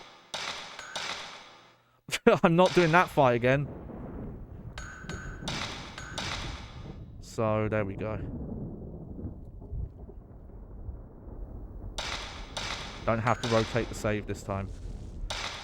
And let me swap film types again. The only camera upgrade in terms of the base stats now is just the, oh, the thunder. It's the upgrade that makes, so you can, like, do more, you can charge it longer. Oh, peace shrine. I believe now that the Master's decision was a poor one. Kyrie has realized that we hid the guest. Kyrie is depressed and anxious. The day of the ritual is fast approaching. I hope and pray everyone goes well. I think they also made a new infinite, which was nice. Oh, okay. Well,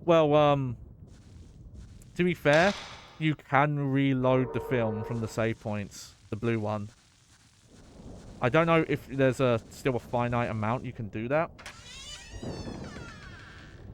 So maybe in practice it's infinite, but you just can't hold infinite. Okay. Yeah. Oh, I love that. I love that shot. I'm pretty sure it might be stolen for Resident Evil Remake, but I don't even care.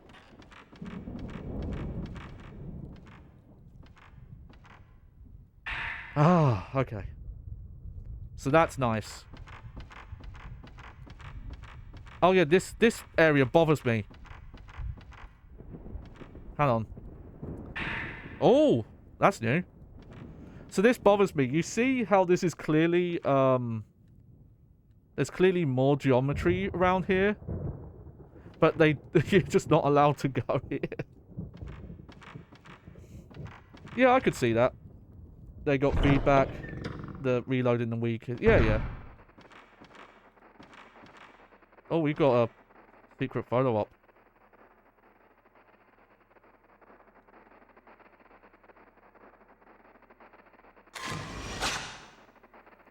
I don't know what these do. If there's a... Oh, that fucker's back.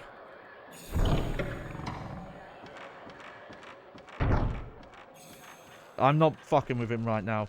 Like, yes, I've got the stone mirror, so I can fully revive. But I'd rather save that for a boss. That's static, yeah. I don't know what caused me to remember, but I remembered randomly while we were doing one of those. It hit me. I was like, oh shit, that's a mechanic that Silent Hill Shattered Memories just stole whole cloth. You know, it's going to seem like save scumming, and maybe it is, and I don't care. I'm going to save again. Because now I have the stone mirror. That's a full heal. So it's quick enough.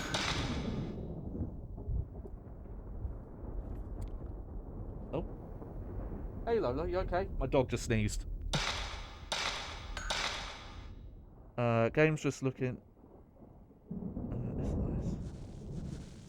Here's the thing, there's ways to do it that I think work.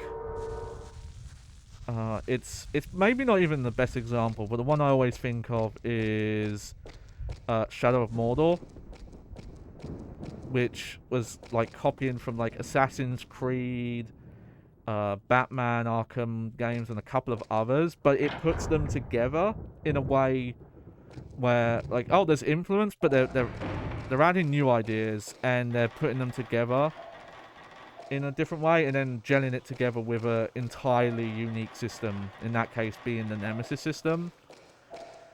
Silent Hill Shattered Memories, as much as I do like that game, I just don't play it pretending it's Silent Hill, because you'll have a worse experience and you'll feel let down. But it's definitely just like, oh, someone on the dev team played Fatal Frame and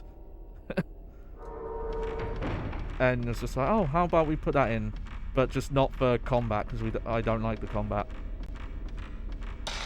because for some reason Shattered Memories wasn't. They were like, we're not gonna do combat because we're gonna make a Silent Hill game for people who don't like Silent Hill. That's not hyperbole.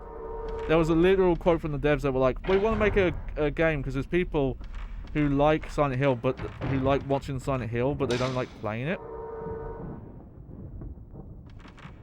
Okay, sometimes I feel... There, what's she looking at? Sometimes she looks at stuff, and sometimes it's items, and then other times I don't know what she's looking at. And I thought she was looking at something. Also, it's really random, but my HDMI splitter that I use for capture purposes, the blue light is peeking between my two monitors, and every so often I keep thinking it's a ghost encounter.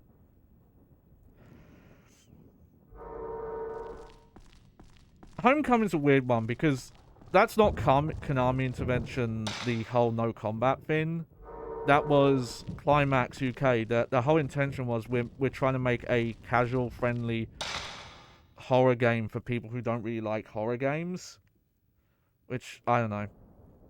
Like, I guess that's what they made, but I always just find that to be like a weird goal in video games, to make a game in a genre, but make it for people who don't like that genre. But Konami did interfere with Shattered Memories. Shattered Memories was supposed to be an entirely original story with no connection to the previous games. And then for some reason, when they saw the pitch, which admittedly, some parts of the pitch I think were so different from Silent Hill that it was probably... there needed to be some intervention. But then Konami... I don't know if this was Konami US or Konami Japan. But someone... That was dumb. I thought that was a healing item. It was not.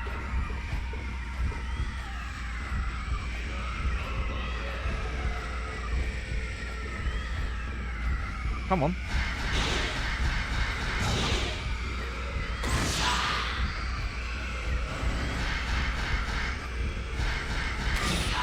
I thought he had the slow effect on him. He's pretty quick for having slow on him.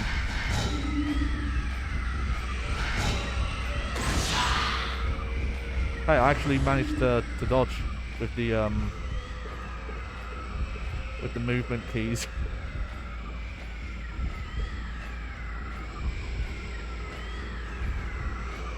But yeah, for some reason someone saw their pitch, which looked very different from any previous Silent Hill game, and said, actually, can you turn it into a Silent Hill 1 reboot? And the dev team clearly did not want to make a Silent Hill 1 reboot. So they didn't. They just pretended it was one. And to this day, there are people who still think that Shattered Memories is like oh, it's a reimagining, it's a retelling, but with different outcomes. No, it's not. Even if you like that game, no it's not. It has an entirely different plot. It has entirely different characters. The cult's not in that game. Alessa's not in that game. Yeah, they could have done a new IP, but also they could have just let the team do what they want and maybe just rein them back in a little bit.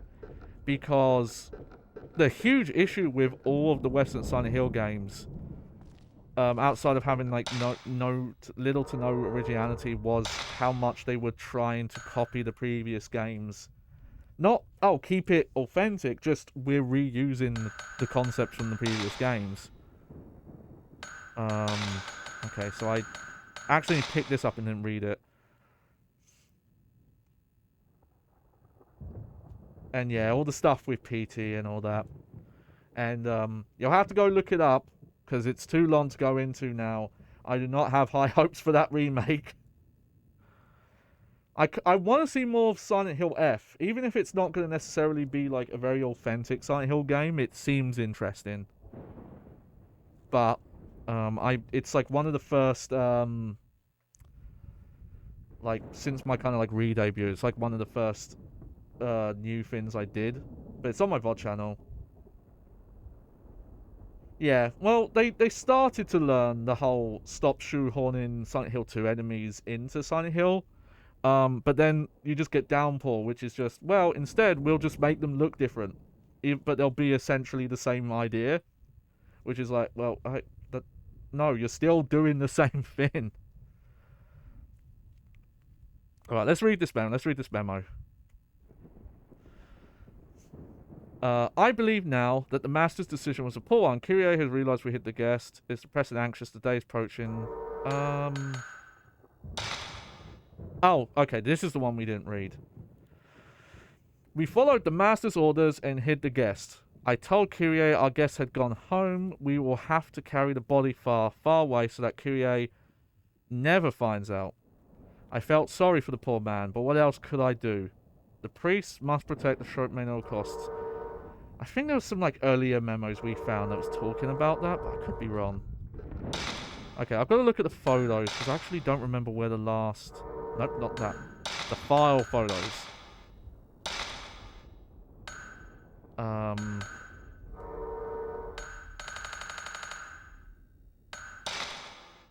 Okay, I've done that one. I've done this one.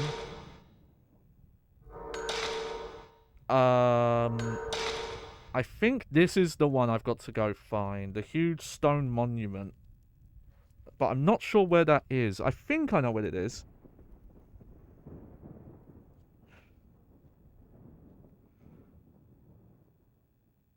I think this is in that area near the mask room. Where the save point is. Okay, well, I don't have any healing items, but at least I'm at full health. Oh, no, I have 1 health. Okay, I have 1 healing item and full health. Hopefully we can find another stone item. Let's see. Yeah, so I think the square garden is where I'm heading to. Admittedly, I have not looked in this area for stuff, or this room. So I might go do that first. We'll save, but then I'll go look there. I probably won't fight any... I do need some more points still to level up the camera, so maybe, but... If it's that teleporting... like, monk ghost, I'm not fucking with him. Because I just do not do well against that one.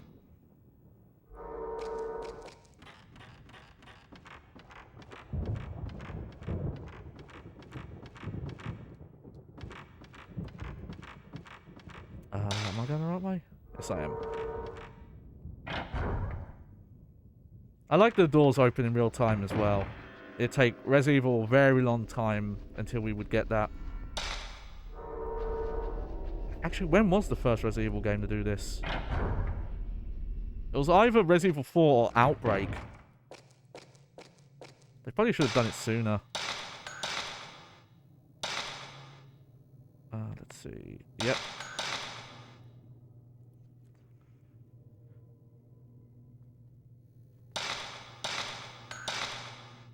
The only thing I haven't figured out is if this game has a mash buttons to shake off ghosts or anything like that. I don't think it does, based on my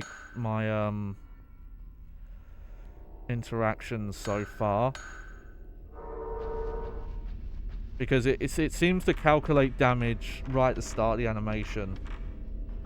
Yeah, weirder stuff.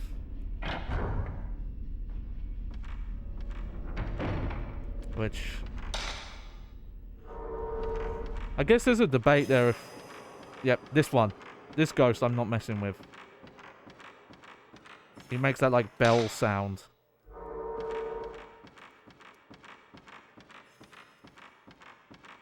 But it was pretty common in survival horror games like Resident Evil, and I think a couple of others would have it where you could negate damage by like mashing the certain buttons.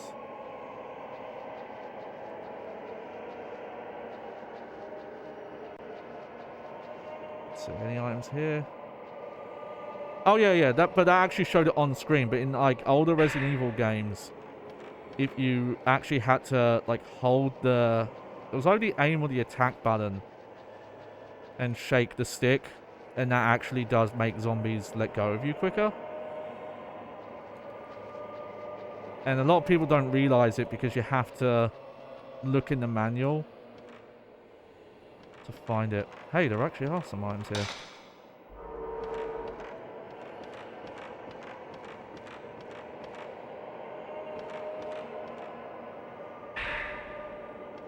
Yeah. In some ways, Resident Evil 4 like does play outside of having free aim and it being a way more linear game, but just in terms of the controls, it actually isn't that. At least the original GameCube one, because the HD remasters did change the controls more.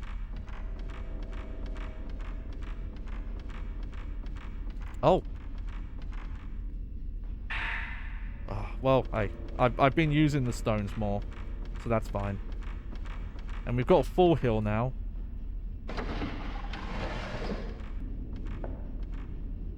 Let's see, is there anything in this room?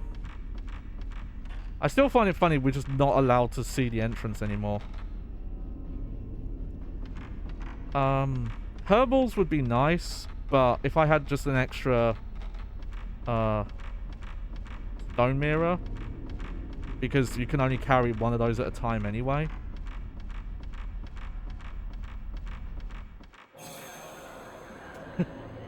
That fucking got me. It probably didn't come through on the camera, because I don't like visibly jump when that stuff happens. But because it almost timed up exactly when I examined the item. So it was like the item fucking shouted at me. Okay, I've looked in this corridor.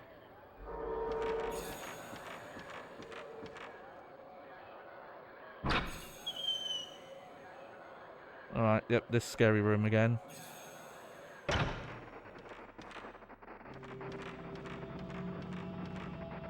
Okay, well there's a...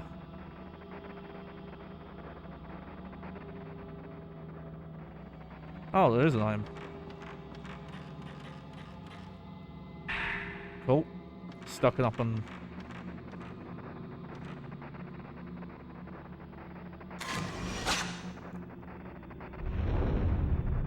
Okay, funny enough, a lot of these seem to be in previous, like, ghost encounter locations. These, like, little optional ones, at least on this night. I'm still curious, like, what they're for. Okay. I've checked the mask room, I think, but I need to go to the square garden. I haven't really looked in the fireplace, though. There might be an item there, but I'm doing a bit better now.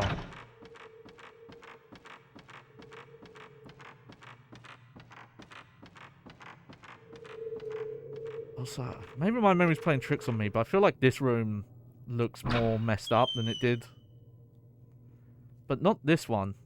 Just the back corridor. So maybe I'm just remembering wrong.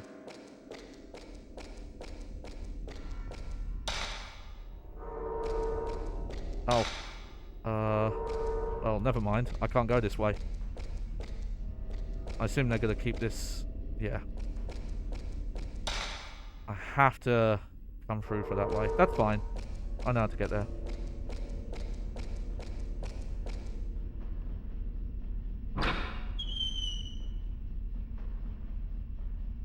Oh. I can tell you because you were asking about in PS2 or Die's. I was asking about it in PS2 or Die's Discord. Is after doing a tiny bit more research and considering how I wanted to do things, I'm gonna play the PlayStation 2 version of Fatal Frame 2 when I get to it, and the reason why is I want to use the Undub patch, and I don't have a working Xbox, and also if there is an Undub patch for the Xbox version, I'm not aware of it. Okay, I'm trying to think if I can even open the lamp away from this side. No. Okay, I've got to go back the way I came. Like, they've purposely set up this area so you can't jam the doors a weird way. Yeah.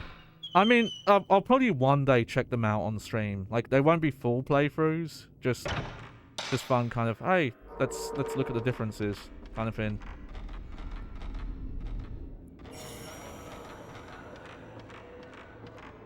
But, you know, I have the means. I have all the weird, custom parts and setup that I can actually play the Undub patches on the real PlayStation 2. So I feel like I should take advantage of that. I think this is the fireplace. Yeah.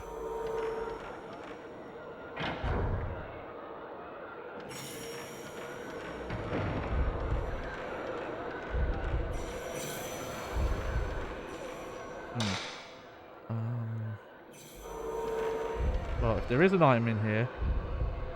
what? Ghost can do that?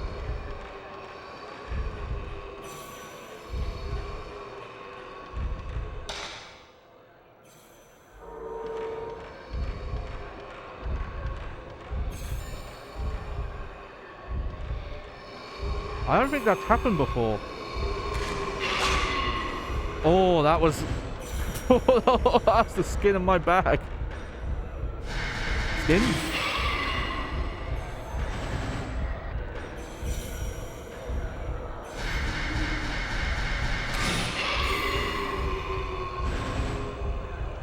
I've got to be careful because there's multiple ghosts in here now. Maybe this was the one blocking the doors.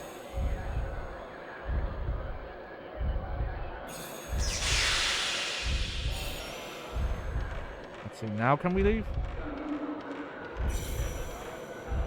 Nope.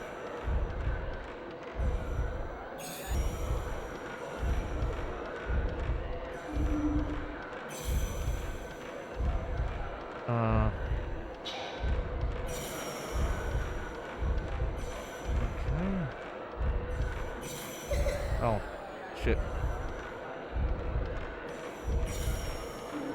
This hasn't happened before, where I've been locked in a room because ghosts are there. Oh, wow. Okay.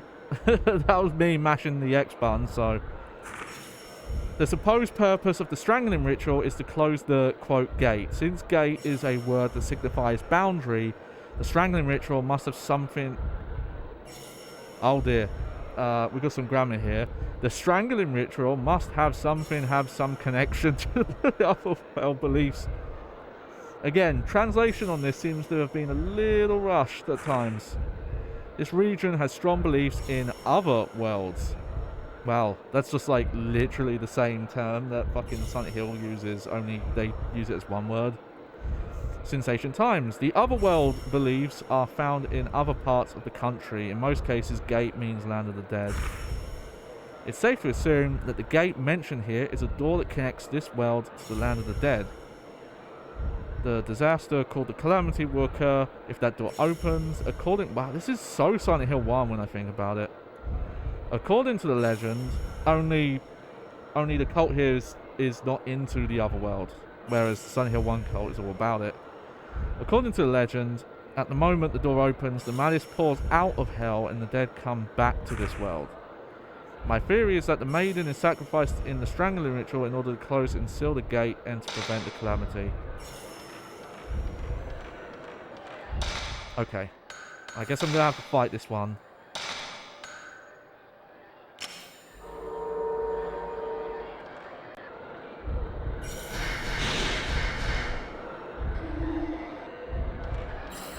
I shouldn't do that. If you put the camera down, you lose your charge.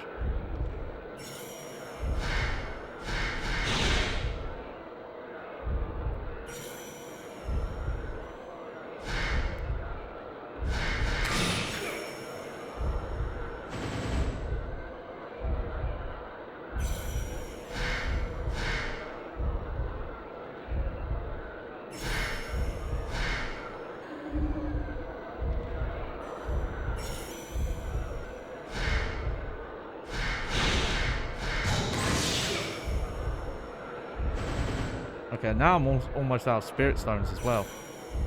So, that's fun.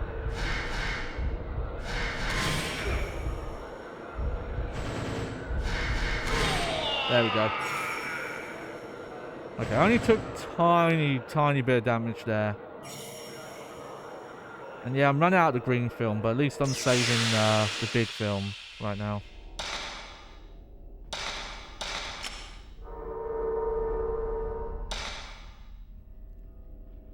Okay, so at this point, let's have a quick double check of these.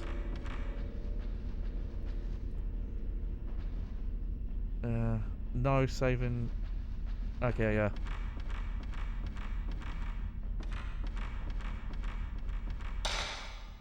Okay, so far it does not look like any of the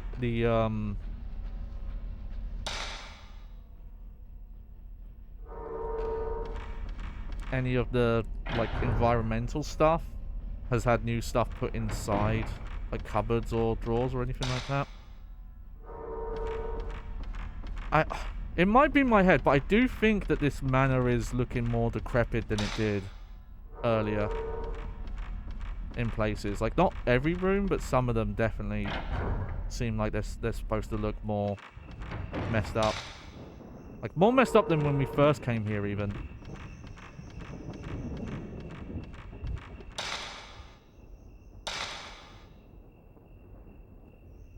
Okay, not quite. I'm actually not that far off from the final power upgrade. Okay, I'm going to be slow because I don't want to trigger the ghost here, but I think it's over there, the final one. And here we go. Looking up about the other games in the series, and I was trying to remember like which games didn't come out. And I think I remembered that the Wii game, I forgot the name of it now. It's like the Lunar one. That was the one that I think was part of that like big Project Rainfall thing, where there was like people were trying to bug Nintendo to publish all those games, and they only published like a few of them.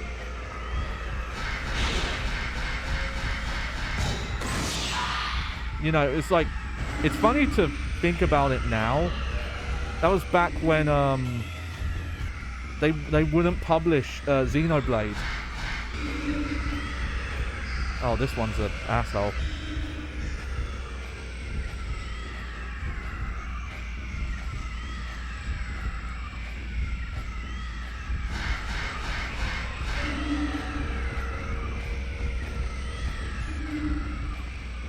Okay, I'm not looking forward to find this guy. Okay, Well, that's good. But I completely forgot that that was one of the games that people were like, hey, why won't you publish this? And I had a vague memory that there was a PAL-only one, and at one point that game was going to be PAL-only, but it actually got cancelled for some reason. Hey, we've got another follow.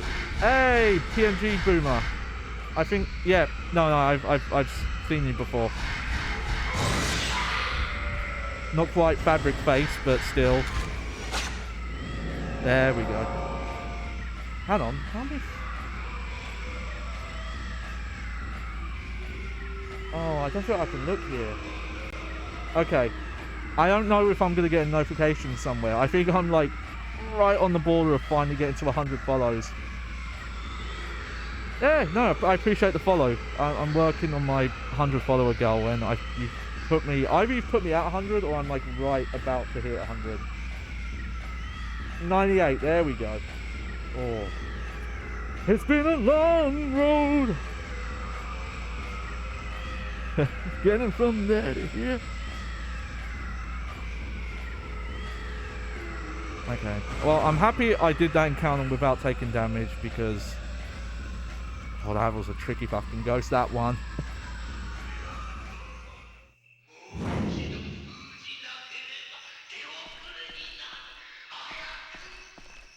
Alright, let's read your book.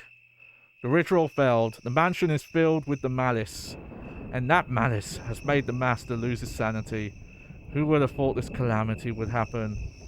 It is all over now. There is no telling what will happen unless we find a way to close the gate before it opens completely. I do like how this story has gone, because when I was doing like the first and the second night, it really came off that this Himuro family were pretty much just evil and doing rituals for their own benefit. But now that actually does not seem to be the case, though it's still like their hubris that's caused this issue. But I guess they were at least trying to do some good in a really fucked up way. But it you know, it's an interesting twist. Okay. Oh, wait. Oh, yeah, I've got to go back to the moon shrine. That was it. Let's see. I didn't actually look. Okay. That's an easy path. Come on, girl. Do your girl trot.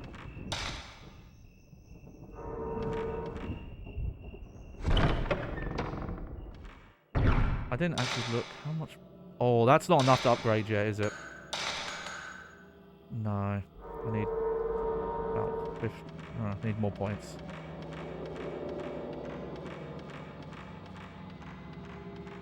Well, I know this is not the final night. I didn't look, but because I was looking on a guide to kind of get an idea of how long it was. And also because I completely blinded a puzzle.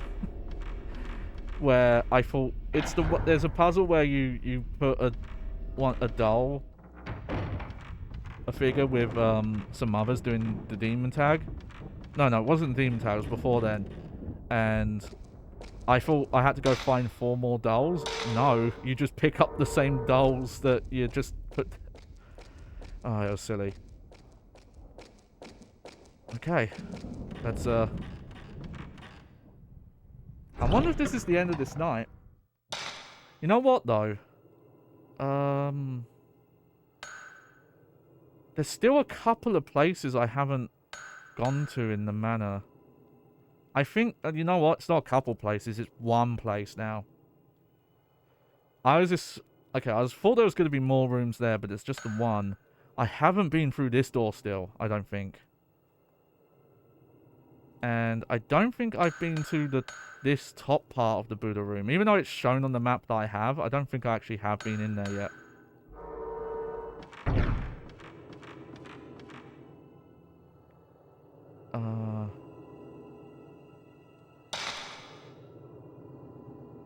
Okay.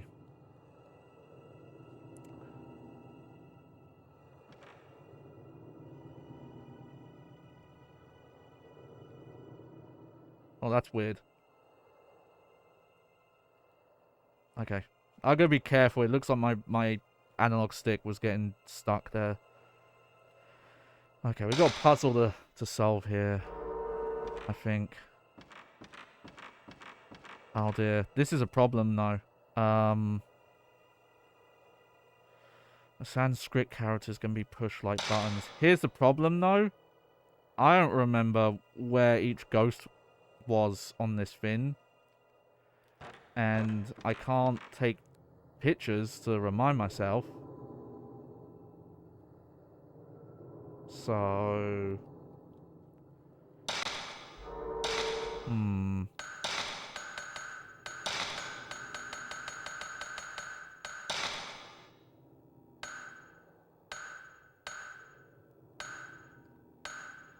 Yeah, see, I have these pictures, but I don't know how that helps me. Let's think about this. Like, surely they wouldn't ask you to remember where each one was attached.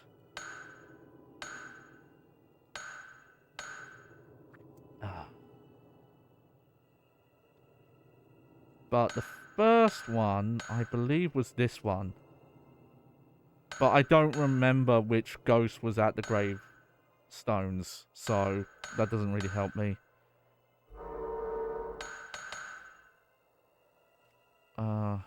Oh, it says it just straight up says in the description.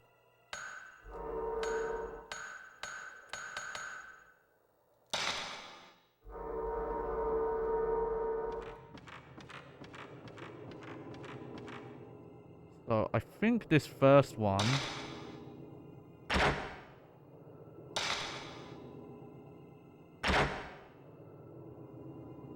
Oh, okay.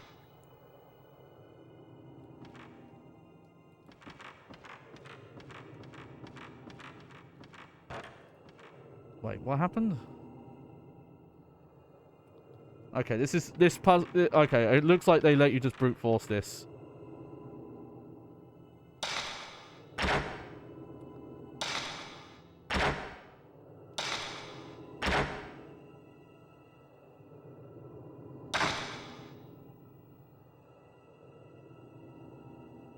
Okay.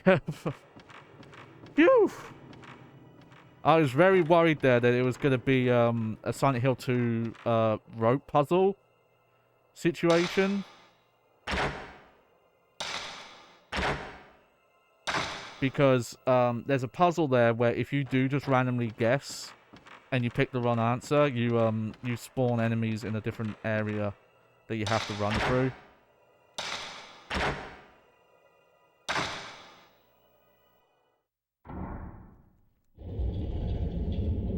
And I was worried it was gonna be a situation of, oh, you pressed the wrong button? Here's a ghost.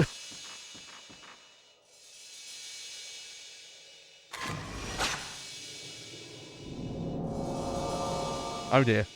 A red liquid appears out of a hole in the pedestal in front of the cabinet. Something has been taken out the middle.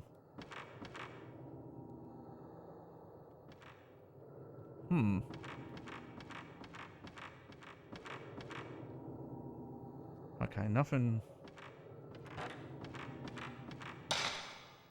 Guess I gotta leave.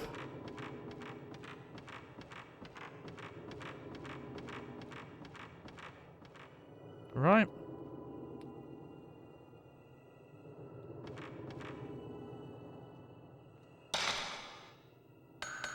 Because this game's never actually asked me to use an item out of my inventory to do a puzzle. It's always just put it in when you examine it.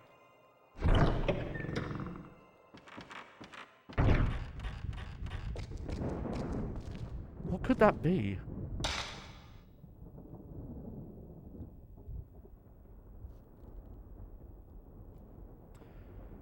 Okay, now I'm a bit confused because I'm actually out of areas to go. I've actually explored everywhere outside of whatever's going on here. But I can't actually go up there, even though it's on the map. This door was nailed shut, this one.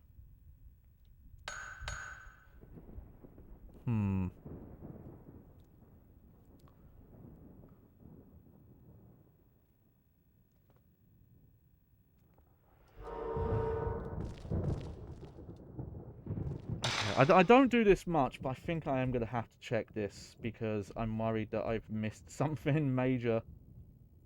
Major! Okay, let's check this guide.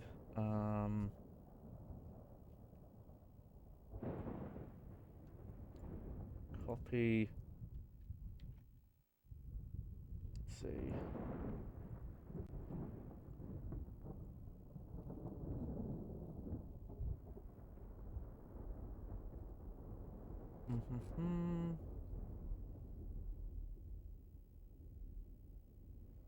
Yes, we did that.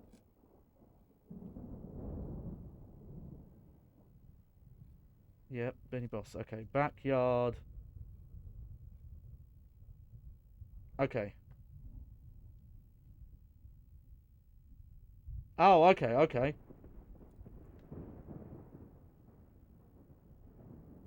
Okay. I'm not sure how I missed that. There's something important.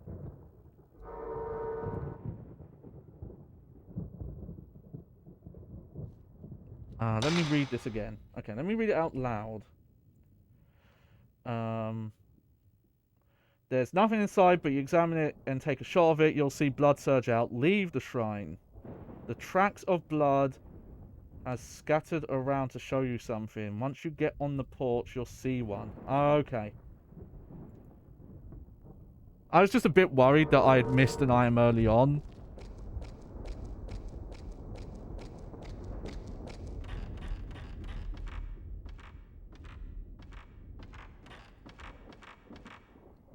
Yep, spots of something red like blood run along the wood hallways.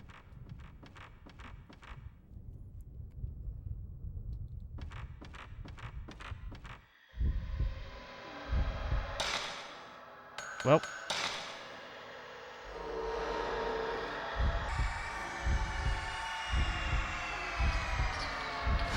Ah! Oh, it's these fucking floating heads.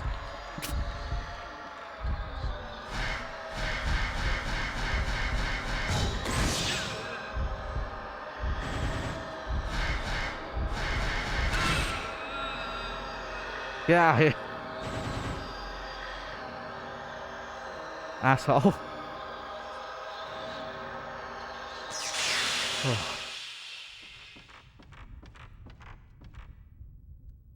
They call me scary.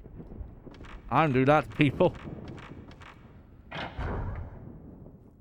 I feel a bit dumb, but I do think maybe to make that puzzle clearer, I would have had the blood leading out of the shrine, but like immediately. Oh shit! Wow. Well, I missed that.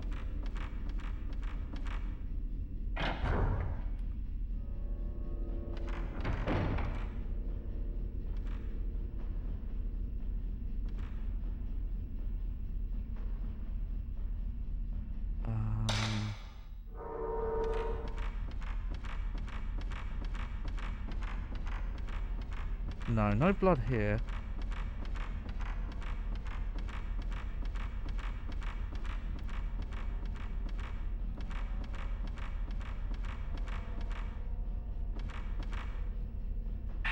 Oh.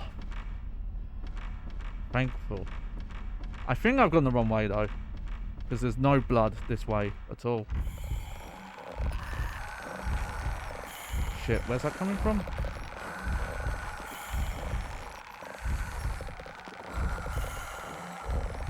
Oh, that's annoying. They've like spawned in the other room.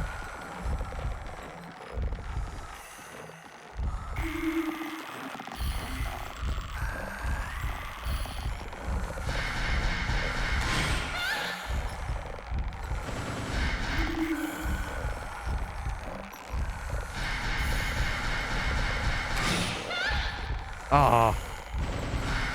There we go. Oh, you can't zero shot this one.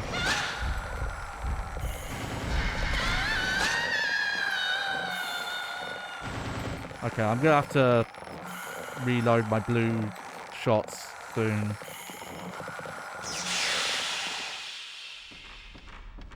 It's weird how many optional encounters there are like that, though.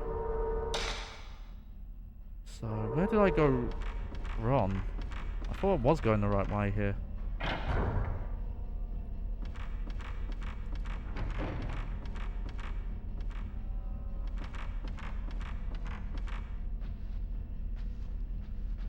No, the blood flows this way.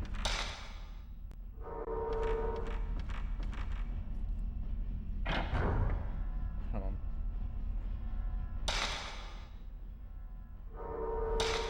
on. They take you to the... Weird. I don't see them, but apparently the blood trails keep going this way. Maybe it's like the marks on the wall? Yeah, you can't spook me. Yeah, apparently the blood trails are supposed to lead you this way. Oh, there they are. Yeah, it's a little annoying that they spaced them out. There's a big pool of blood in the middle of the room.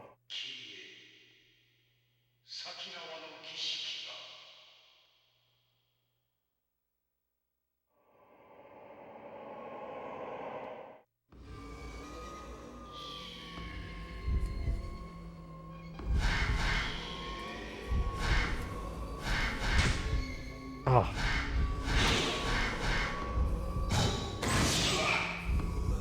Okay, this guy's got a lot of health. So...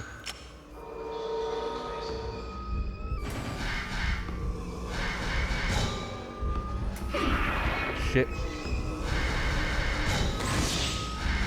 Wait. That didn't count?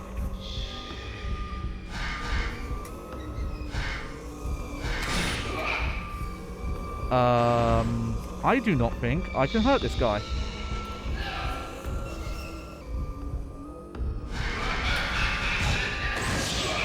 Oh, I can.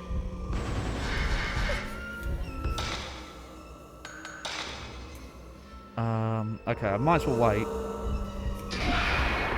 There we go.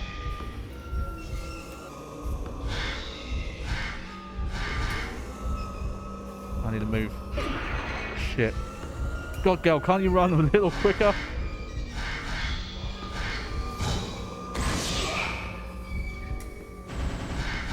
Oh!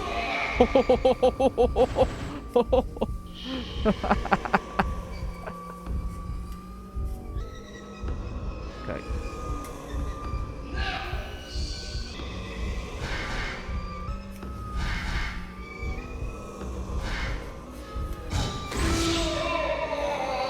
Oh. Whew. The power of my little skeleton dude compels you. Take that. The sacrifice is taken now. There's something on the ground where the ghost stood. Oh, well, there we go.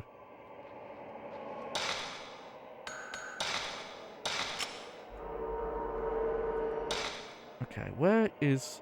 Okay, I'm going to go to that save first for sure. Hang on, I need a... There we go. Adjust my straps. Hang on.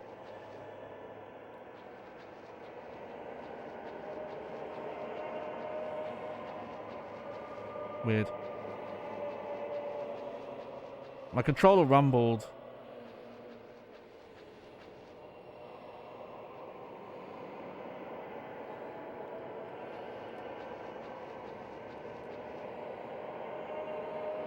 But I don't think there's anything to take a picture of.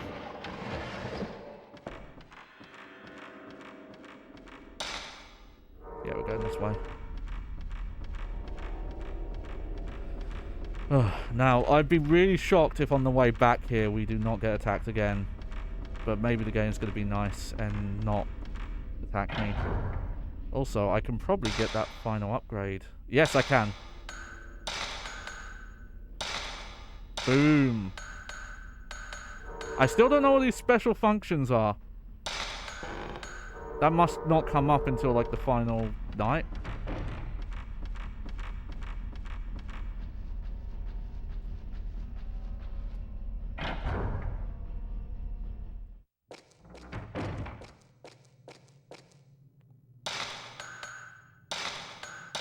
There we go.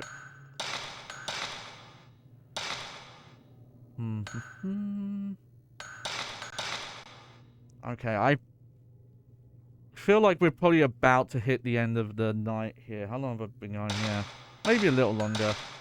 We'll see. I will say that I actually think playing this all in one sitting, because it's always in the same manner that just slightly remixes on each night, that I think that would maybe wear more thin if you tried to play this all in one sitting, or one or two sit-ins maybe. But the fact that I've kind of done one night per stream, I think actually helped that not feel too repetitive. But also, this third night, even though, yes, I do check the map often, I am starting to...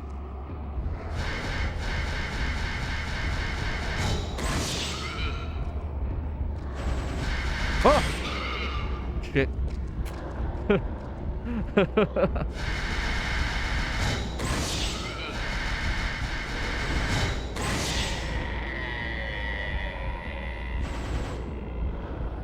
Oh, wow, they've got major bonus points there. I think those functions are special mode unlocks.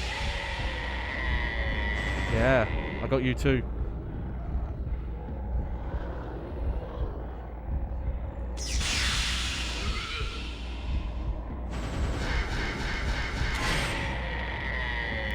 Yeah.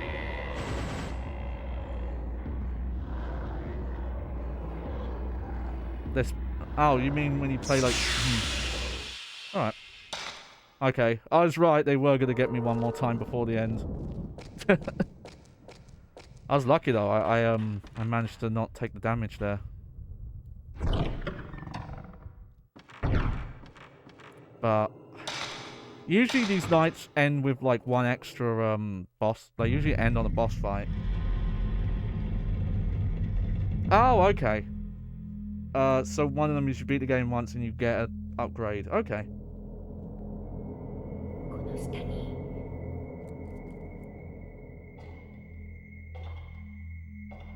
Oh, there was a... Man, I think it was like an hour ago I was going to mention this. Yeah, I don't know. I definitely wouldn't check out the Wii remake of the second game until probably I'd done the first 4. Definitely doesn't seem like the best thing to do is to start with that one. I need to find more people who like can talk about the differences, and because Wikipedia doesn't really have reviews that compare the two. They just kind of review it as like all the reviews they quote. Hang on, if I do this, will I get 30 extra film? Oh no, it only reloads up to 30. I assume that means it just maxes your... Hang on, let me look. Yeah, it probably just gives you... it bumps you up to 30, so I'm not going to mess with it.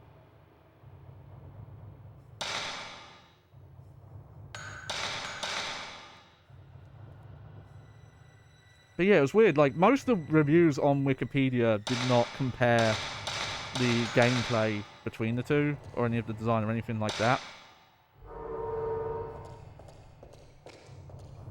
Just double checking there's no items around. A female mummy is enshrined in a hollowed rock here. The holy mirror is on the stone in front of the mummy. There's a recess in the stone. Something was removed.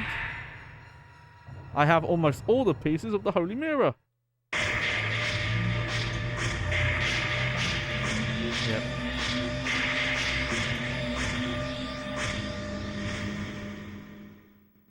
I will say they're saying they were doing these rituals to prevent the calamity. It does feel like they probably caused the calamity. If, like, by doing this shit, if they hadn't have done it.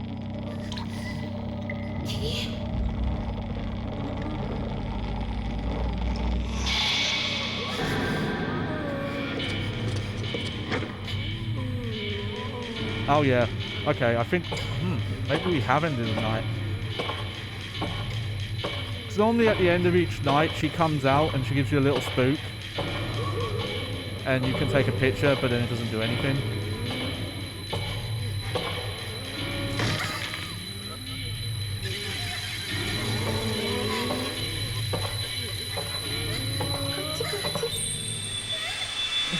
Kochi, kochi.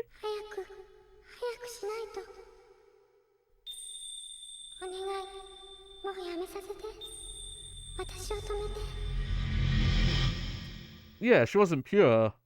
There we go. That's the end of the night.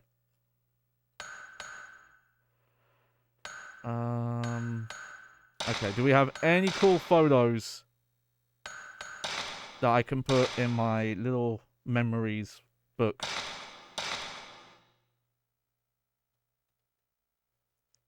We have to check. We have to. Okay, let's look through them. No. Not the female head.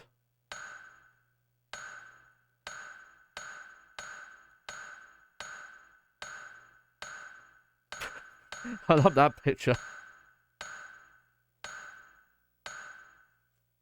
That one's kind of cool.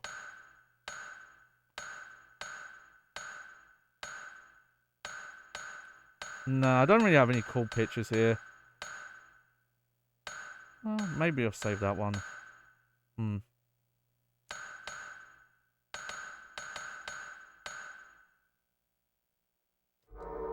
Let's... Yeah,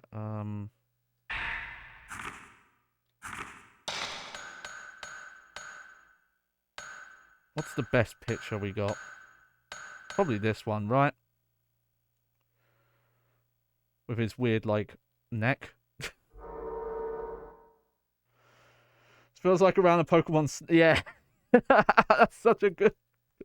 I didn't even think of that. That's so good.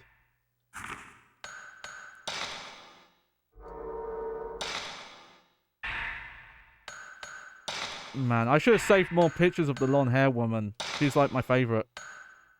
She's so pretty. Look at her. And there's literally like one picture of her on the internet apparently, as far as I can tell.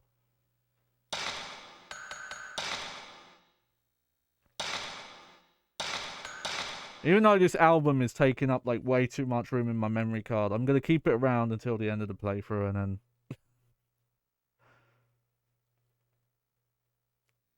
I don't know. Maybe like an archaeologist can one day find these saves and I'm like, oh, what's this? And look through my pictures. Let's do our actual save now. I find that funny that they put a save like right. I guess the save there is if in case you want to go back. But there we go. That's the third night. So just so I've got an idea of how many streams of this we've got left, let me look at this guide again. At the top. Okay, we have one night left, so we probably have just the one stream left. Unless there's a lot of extra stuff to look at, but probably... Like, you're not going to see me go through the full battle mode or anything like that. Because we got other stuff that I want to get to this month.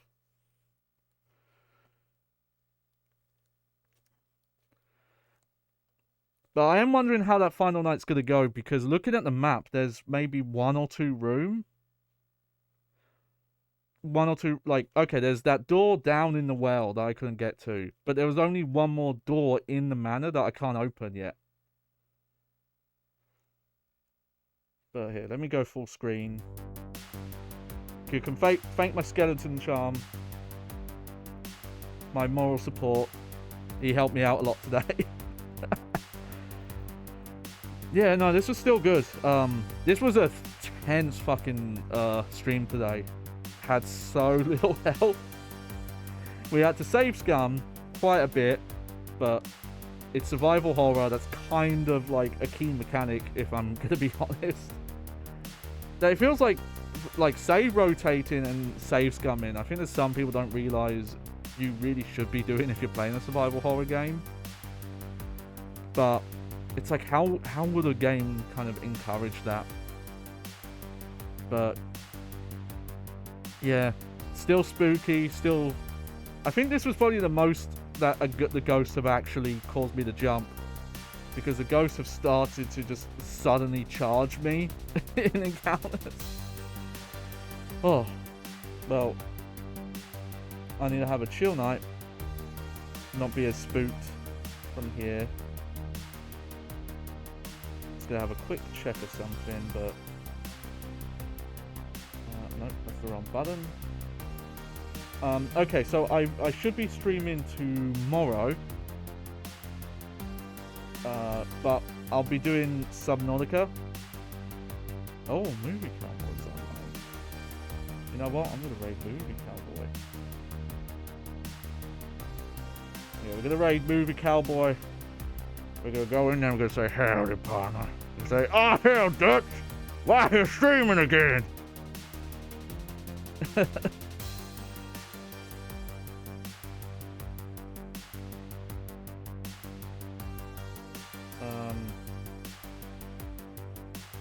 There he is. Oh, he's playing Faith. Awesome. Faith, the Unholy Trinity. Hell yeah. Okay. So yeah, just go in there and just go, "Ah, hell, Dutch." And if you've got any cowboy emotes, use them. But yeah, that's the end of the stream. I was your host, Johnny Baghead. I hope you enjoyed the show. I hope you had some good spooks. And yeah, more cheers. And I'll see you tomorrow for Subnautica, probably. Keep an eye on my Twitter and Blue Sky and other shit if you want to get updates. Yeah, let me start the countdown. It's still a little annoying doing the raiding through the like Twitch interface, because it doesn't bring you, if you do it from the stream manager, it doesn't bring you over to their stream. I have to like go to the homepage and find the stream. Alright. Go, go, go. Have fun. I'll be there to say hi quick. Night, night. Let me end the stream.